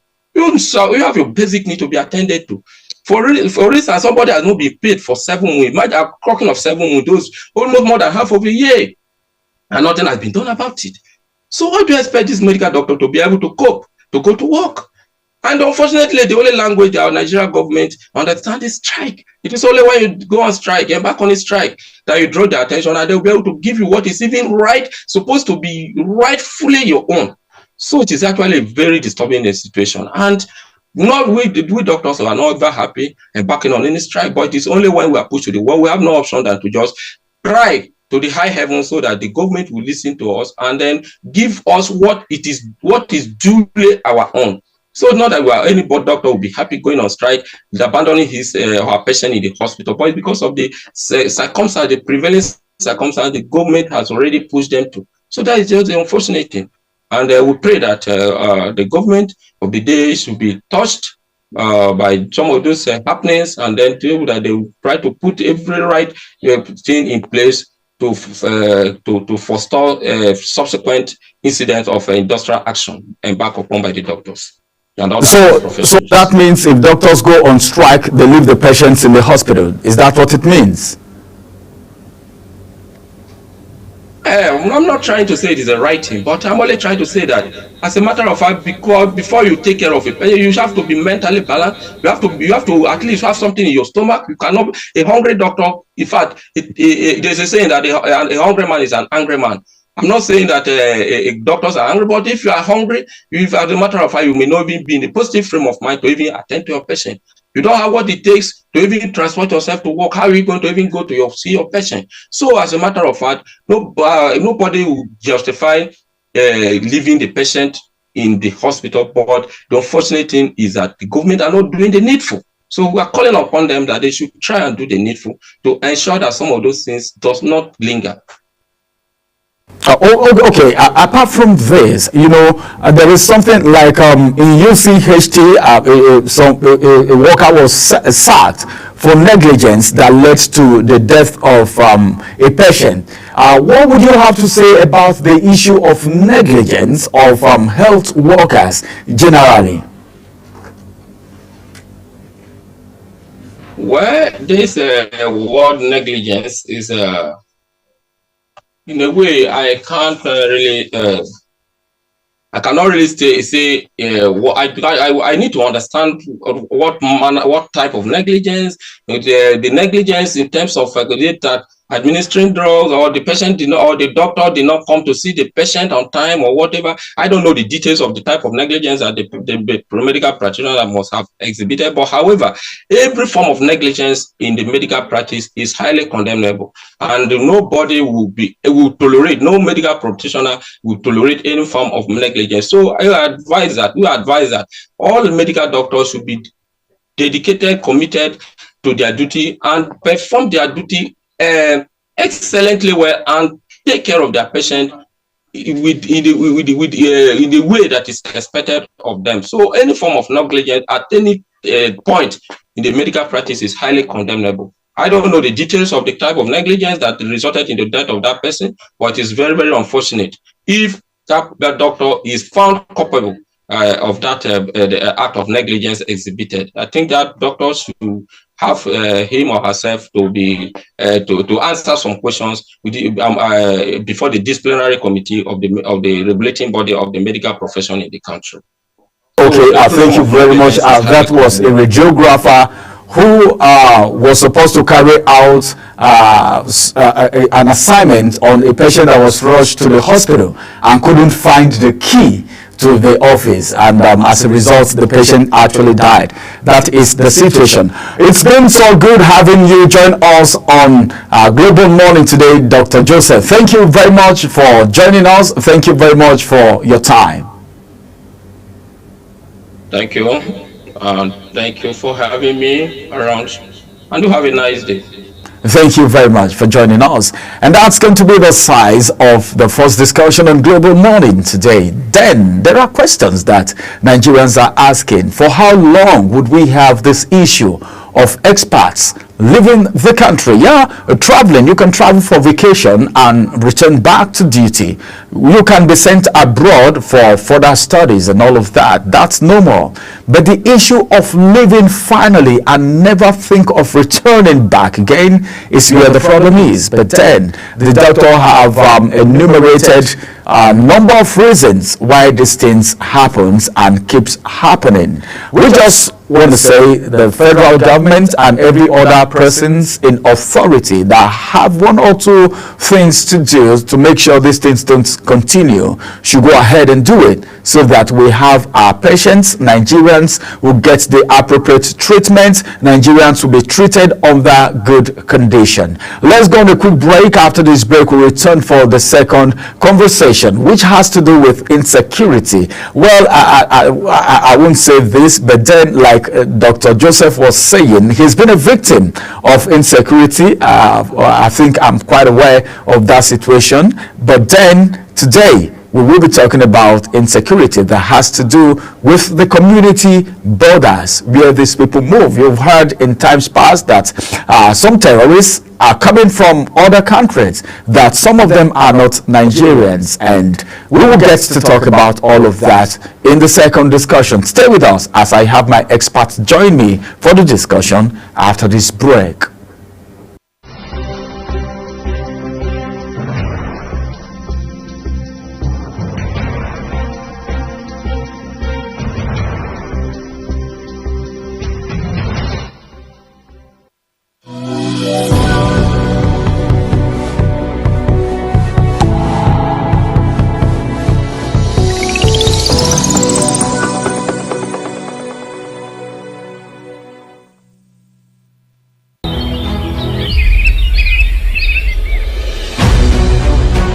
Global Morning is your top morning show here on Global Television. We bring you fresh news updates daily while delving into a variety of current affairs and topics. And at the same time, keeping you well informed about important events, both national and internationals. Global Morning serves as a valuable source of information, helping viewers like you start your day well informed. Stay connected from Mondays to Sundays to a wide range of the latest news making rounds on Global Morning. We're on the road to protest. The president meets all of our demands.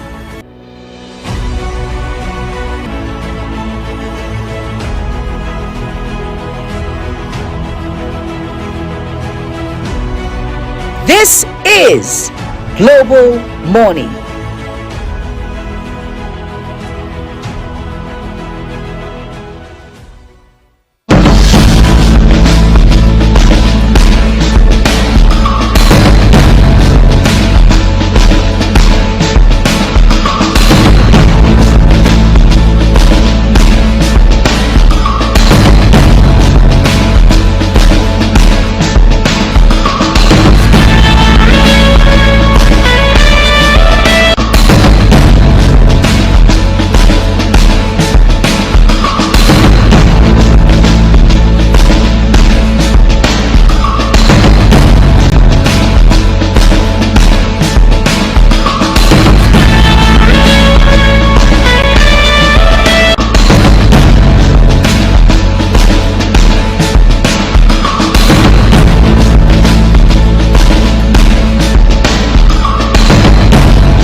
Welcome back. It's time for the second discussion on Global Morning. Today, like I said, we're going to be looking at the border communities and, of course, internal security.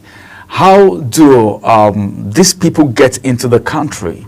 What is happening to the border? Sometimes some people will tell you these people's arms are very sophisticated. We don't have the kind of arms they have. How does these arms get into the country? That is one. Secondly, what is the relationship between these countries and those at the border community? What is the confusion? Which of the countries do they belong to? I could remember what happened during the Bakassi issue, how the case went to court. The Cameroonians were saying, well, we own Bakassi, Nigerians say we own Bakassi, and all of that played out at the end of the day. These are border communities.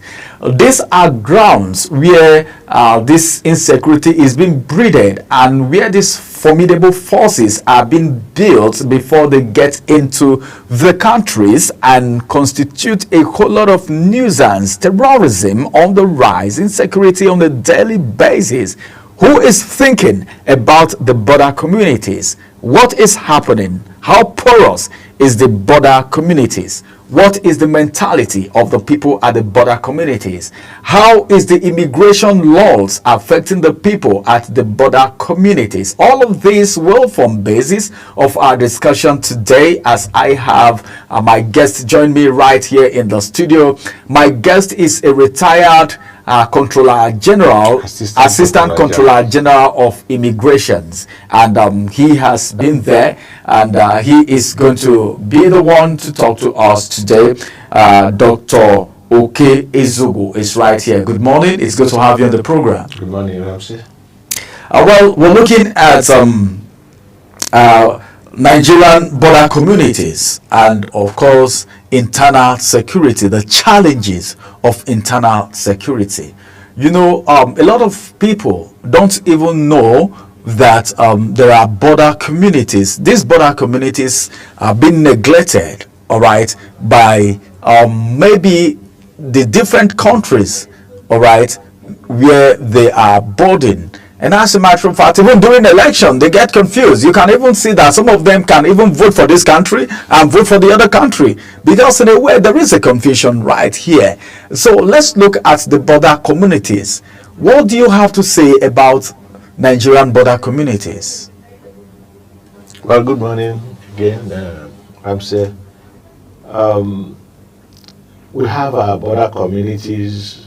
Unfortunately, those who delineated our borders, who divided us, you know, between us and our corresponding countries, appear not to have come up with a clear-cut demarcation. And so many things were not taken into consideration when the border areas were being demarcated, kind of. Because you see situations where families are divided. You come to this side, you see a family that have a corresponding family and affinity to the next family on the other side of the border. Of course, they intermarry. They go to the same market. You see them celebrating the same festival. In fact, it is even difficult for you to convince anybody who is, most of the people living at these border areas, that there is a borderline in between. Very difficult. Well, they'll just tell you that my brother is on the other side, or I want to visit my brother. And it will look like, as an African, when somebody is your brother and you think you want to visit him, and of course the distance from where you are to where the person you want to visit is could probably be less than 100 meters or 50 meters, just a little thin line and all that. So it sets a whole lot of confusion when you begin to tell them that, look, this is Nigeria, for instance, this is Cameroon, this is Niger, and this is Nigeria, this is Benin Republic. This is, in a normal setting, there should be a buffer zone. You know, there should be a buffer zone that divides both countries, whereby if you want to go to the next country, you don't have to pass through that buffer zone. That buffer zone, normally the security services control the area, the immigration services, customs, and the rest of them, they take care of those areas to ensure that before you move from the other side to the other side, the distance is quite large. So it becomes easier to coordinate and control movement within that sector. But we have a peculiar circumstance where you could see a family here in Nigeria, then you go behind, like the type you see around Adamawa, and the rest of the Taraba, and then you go behind, you see another Nigerian family after passing through a Cameroonian family. You understand, a Cameroonian village, and then you're seeing Nigeria on the other side. And it's the same thing this way. You understand? In a place like Cross River, you have the border communities. The Ejegam is a tribe in Cross River. Then you don't have the Ejegam Nigeria, you have the Ejegam in Cameroon. The same people. No difference, no same culture, same names, everything. So controlling that area, for instance, becomes something else. And there is no clear-cut demarcation, like I said, there is no buffer zone. You just see them living almost together, except in circumstances where you have the waterways dividing them. On a normal level and on the ground, they are living together. So it becomes a very difficult thing, but that's what the border communities look like in our setting. But then, people living together like that, since there is this, there is no clear-cut demarcation, what will now happen if they want to move from this end to the other end? Would they be checked by the immigration? Is there going to be some, maybe let's say, documents that they will need to present? That will take us to the issue of how immigration laws affect these people living at the border communities. I'm going to talk about the security situation later on, but let's clear this so that we can have a clear-cut movement in this discussion. Well, truth is that the makers of our immigration law, and I want to believe that's the same thing in our corresponding countries like Cameroon, Niger, and the rest of them. I'm not sure they took any hard look on the position of the border communities, because by the immigration law, there's no exception to a formal clearance where you want to come in and go out. You understand? So if you are coming into the country, you are expected to come with your documents. You'll be scrutinized, you'll be checked, and then cleared up for you to enter the country. You understand? Now, that is where the challenge is now. The man who is in Ecom, for instance, or who is on the other side, like I said, and then he now wants to go and pick something from the next community that's just maybe 100 meters or 200 meters away, and you're now asking him to come with these documents. I mean, it sounds like something that is, it sounds strange to them. And I am advocating actually that we probably need to take another look at our immigration law and then look at the peculiar circumstances of these border communities, how we can manage them, such that there will be no friction. Because I can tell you, because I was in the field, I was there before, we've always had frictions from time to time. You see quarrel, fighting, tearing shirts, tearing uniforms and all of that, because the people living there are actually not considering themselves as strangers or foreigners or strangers to the other side and all that. They look at themselves as, in fact, they see as a meddlesome interloper, someone who has come to cause problem within the communities and all that. They say this is challenging. You're doing your job, but because they are not aware, now they look at you as someone who has come to cause problem. Maybe they look at the immigration officers or the authorities as people who have come to take a brother from his brother, a sister from his sister, cause enmity. Okay, you can't see your brother anymore. Your brother is from the other country, you are from this country. Well, we have the same parents, and he didn't travel. This is just a community.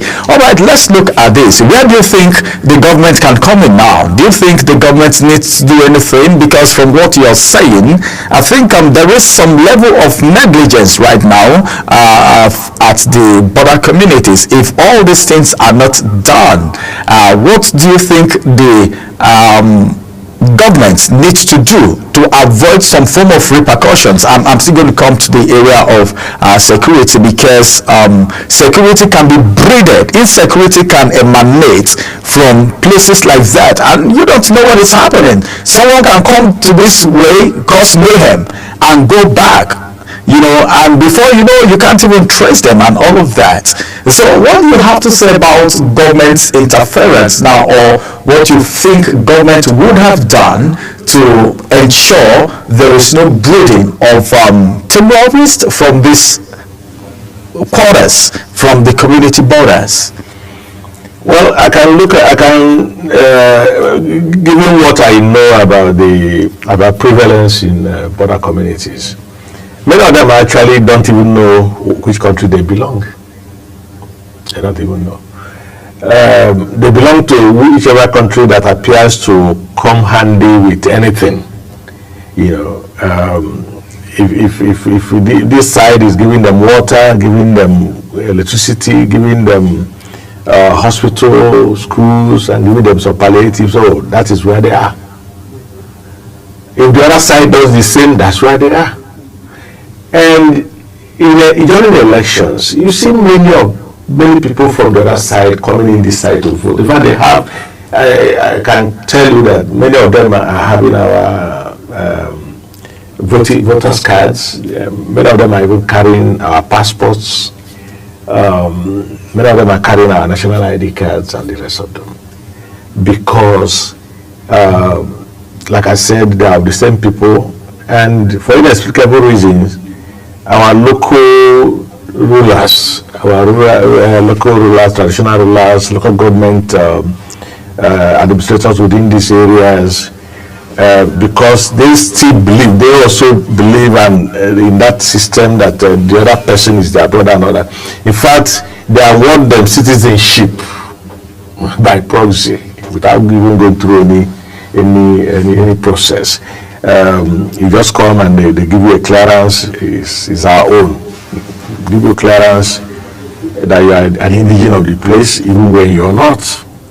In fact, I had cause to address the Cross River State House of Assembly on this at a time when I was the controller of Immigration Service that side. And it's something that is a very big challenge. They vote in elections. Some of them here go there to vote in elections. Some of them, the other side, come to vote in elections this way. But I think what government can do is to begin to look at giving them a sense of belonging in real terms. You understand? When you go to some of the better communities, you cry, you weep for them. There's nothing to show that there's any government doing anything around that area. Most of the areas. You go there, desolate areas, no amenities, no fiscal structures, no infrastructure anywhere. That will make any of them begin to feel that, oh, this is my country, and then I have to really stand against anything that work against the country. So that's why it becomes very tricky when insurgents, bandits, or whatever name you call them, those who are enemies of this country, when they want to come into the country, and they come into these communities where poverty appears to be walking the street and the rest of them, and they come in with some of the things that can entice them, and it doesn't take them anything to get a space within such communities, and they start breeding from there. And I can tell you that most of the discussions we're having within the security circle around these border areas started this way. Somebody can just walk in, and when he walks in, the issue is not as if the government agencies are not doing their job, but it's just like if you come to my village and then you say you want to track me. I know so many routes. You cannot track me. I can always find a way to get out from wherever and then appear somewhere else. So these people can always find a way using the locals there, the community people there. it doesn't take anything to get across to any of them. And when they get one person, they get the second person, and the moment something is coming in through that fellow, that they begin to build followership and begin to build cells within these communities. And before you know it, they blow up to something that we only hear about organizations that become manifestly violent. That's the ones we hear. But there are pockets of them who could still be habitating in some of these communities because the people welcome them because they don't see government presence. So I'm saying that government can do more by making their presence felt, not by sending security agencies like immigration, custom, police, and all that. No, I can tell you again that most of these communities see the presence of these people as people who have come to disrupt their system, disrupt whatever they are doing, and disturb their life. They don't see you as a friendly person. They don't see you, and that's why there is always a friction. There is always friction in between, you know. But something is quite confusing here, and that is the fact that these people vote in elections. They vote, meaning they should have a House of Representative member. They should also have local government chairman, State House of Assembly members, National State Assembly members, and all of that.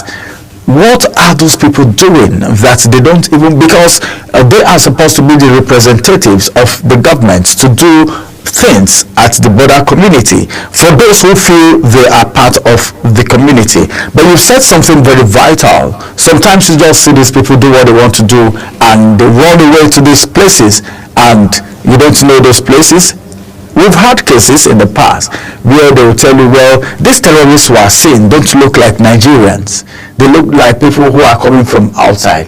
Now the question is, don't they have representatives at the top that should fight for them? Because poverty is something that a lot of people can take advantage of. If anyone is hungry and you come and you conscientize the person, before you know, the person is undergoing your training and they see you coming with maybe one or two things from the terrorism attack, they want to join too, and that is a threat to Nigeria. So how does these people relate with the people in government, or they don't have people representing them at all because they don't even know where they belong?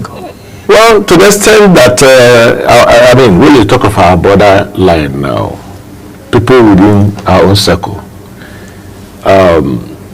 of course they have representatives. Are you getting me? But because of the affinity, the closeness, they are related and all that, some of them, it becomes easier for any of them to vote in elections in that way. You understand my point now? But I'm also aware that government has an agency responsible for these border communities. There is a Border Communities Development Agency, and I guess that agency is domiciled within the presidency. I think government can as well reinforce that agency and then ensure that their mandate is well coordinated, their mandate is well carried out, because if you have an agency whose mandate is to develop the border communities, they should be seen as doing such. I'm not indicting them. I've not been to all the border communities, but I've been to some.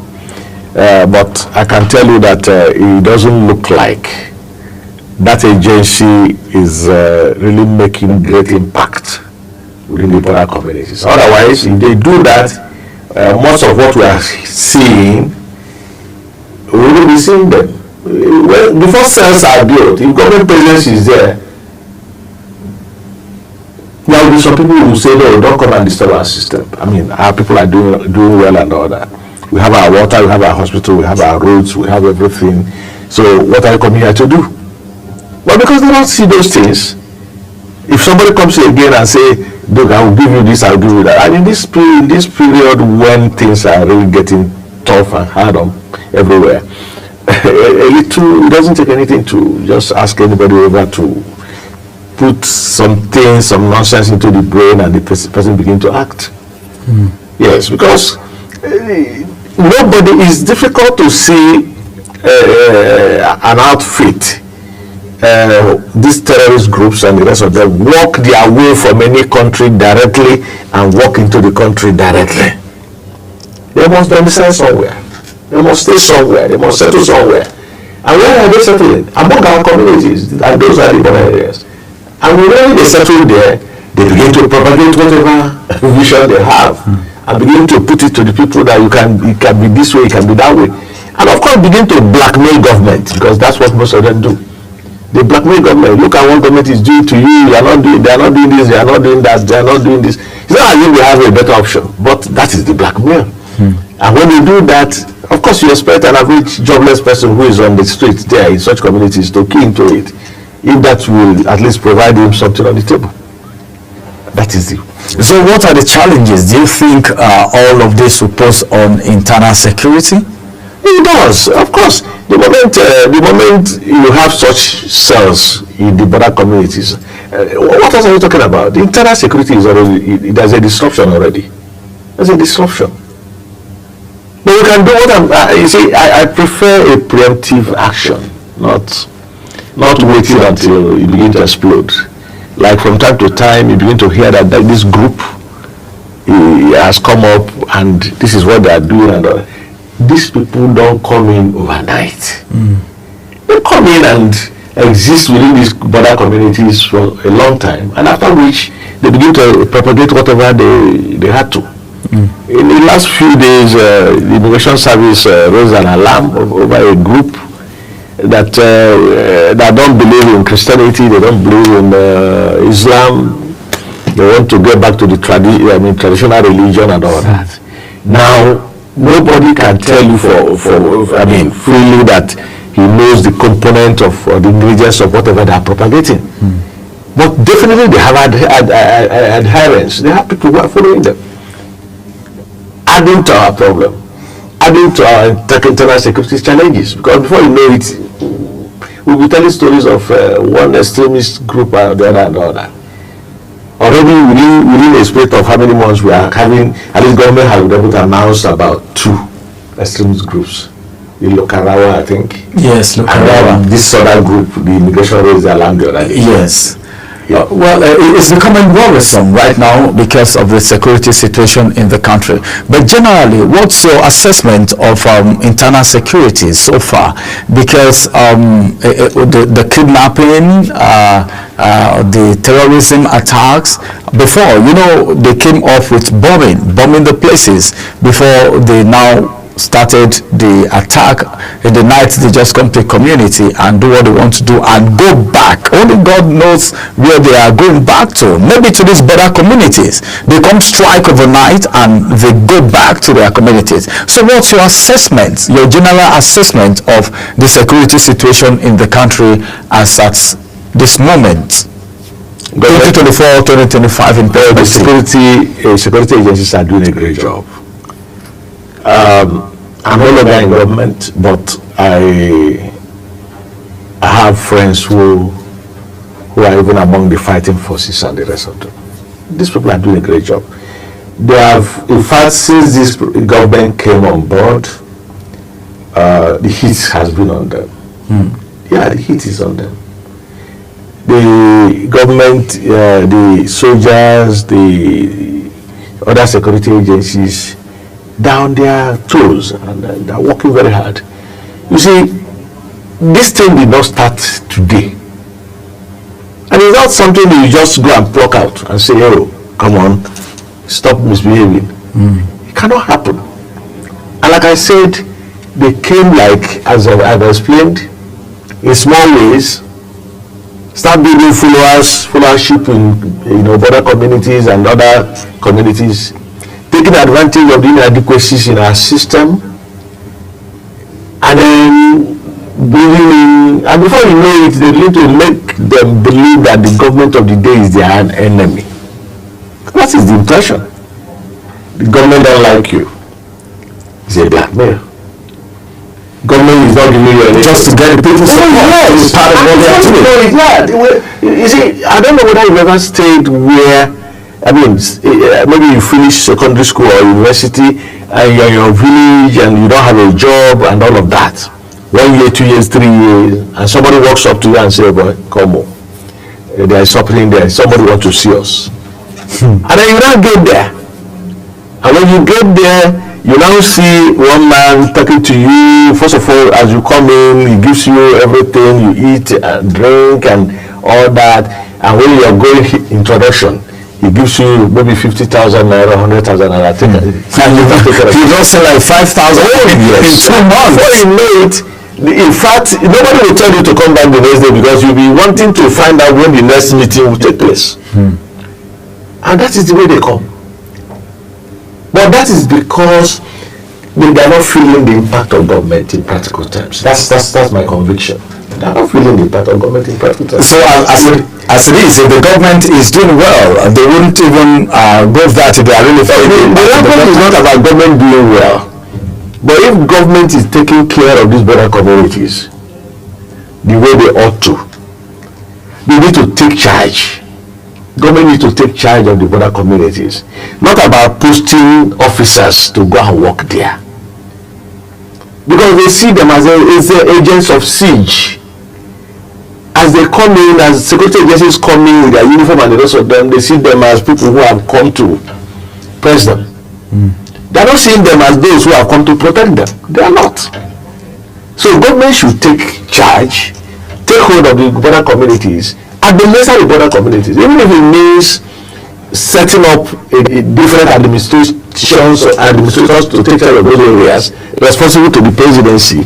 Fine and good, but like I said, there is a border communities development agency. So what are they doing? That's the question. What are they doing? I'm sure that agency, if Canada Token is domiciled within the presidency, if it is, then they need to reinvigorate that agency.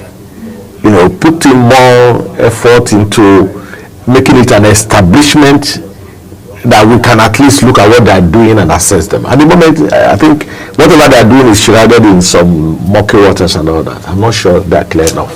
All right. As we try to round up, let me ask you. You are an assistant controller general of the Nigeria Immigration Service. Let's say retired. Yeah. Yes. He's retired already. So, during your period at these border communities, was there any feeling that, well, these people look like terrorists? Have there been any movement or any action or anything that portrays like, well, this set of people that just passed, or these people looks like terrorists or something? Or how would you know if you see one? I can tell you that most cases, the security agencies don't get to know about the coming of or the entry of these people because of local connivance, which have always happened. They don't just walk in and start wandering the street. They come close by and get a contact. It is that contact that will become their fallback. Probably they speak the same language. Oh yes, in most cases they speak the same language, the same culture. In fact, even if they walk into some of these communities and you see them playing around or going around there, you might just think this is one of the people there. Because there's not much difference between the people from the other side and people from this side. All around the border areas, starting from Benin Republic. If you go to some area, you have the Ajashe group. Of course, they are for Yoruba stock. You understand? The only difference is that when you see somebody from an Ajashe person, they wouldn't like this cloth you're wearing, they wouldn't like mine, they want something that shines as much as that, you know. Yeah, they always like bright colors, there are women, they tie wrappers, bright colors and all that. And beyond some other areas we used to identify them. But this is just one of the things. So those people, the Ajashes are foreigners, right? Yeah, they're Yorubas. that from Badagry, if you just cross over.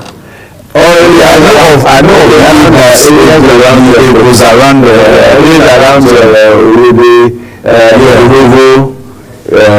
and the rest of them. These are all larger shares, and they are of Yoruba stock. How they speak Yoruba, most of them. Sometimes with minor accent, this French accent. Yes. Okay, if you go to a place like Katsina, like Daura now, you see Niger, even where our former president was. Stays. The difference is not much. Are you getting me? Then, if you go to crossover, like I said, there's a local government they call Boki. Boki has Boki Nigeria, and we have Boki Cameroon. And they are the same people. You understand? So, it is not as if somebody will just package a group of bandits or something and say, let's move into Nigeria. No. They just come in either through a corresponding person, somebody who is of the next stock from the other side. They talk the person into collaborating with them. And as they do that, they find a safe haven, settlement, small one, and begin to recruit their followers. So what I'm saying and I'm advocating is that government should take charge of the border communities. Not just about sending security operatives. They should take charge and make them part and parcel of our system so that they will be able to say no when anybody want to come in with some disruptions, as we are seeing now. Vital information right here, talking about border communities and of course the challenges of internal security in Nigeria. This is the fulcrum of our discussion today, and I have a retired Assistant Controller General of Immigration, Nigeria Immigration Service right here, Dr.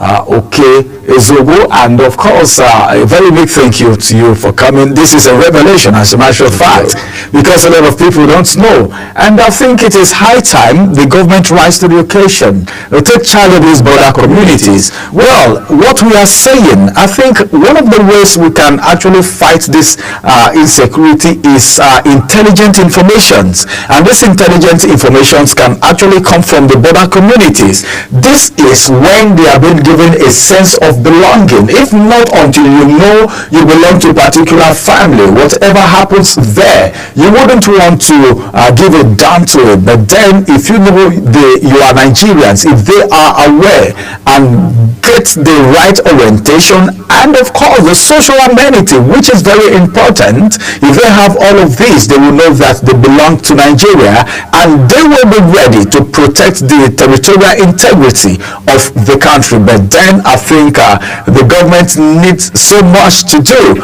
because there are so many ways to fight this insecurity, and we know if the government wants to do it, especially the administration of His Excellency Bola Ahmed Tinubu, if they want to do it, they can actually do it. First of all, take care of these border communities and let them know they are part of the country. Well, this is going to be the size of the discussion today. It's been a very wonderful time. Once again, thank you for coming on the program. Thank you. And we hope to have you some other time to discuss more vital issues that affect Nigeria and the world at large.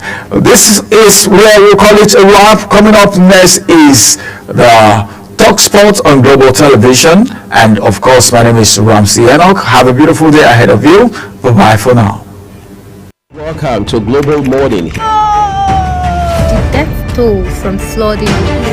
Most time our politicians just bring in policies too, for sure. Incidentally, we have several more stories. The legislature was carefully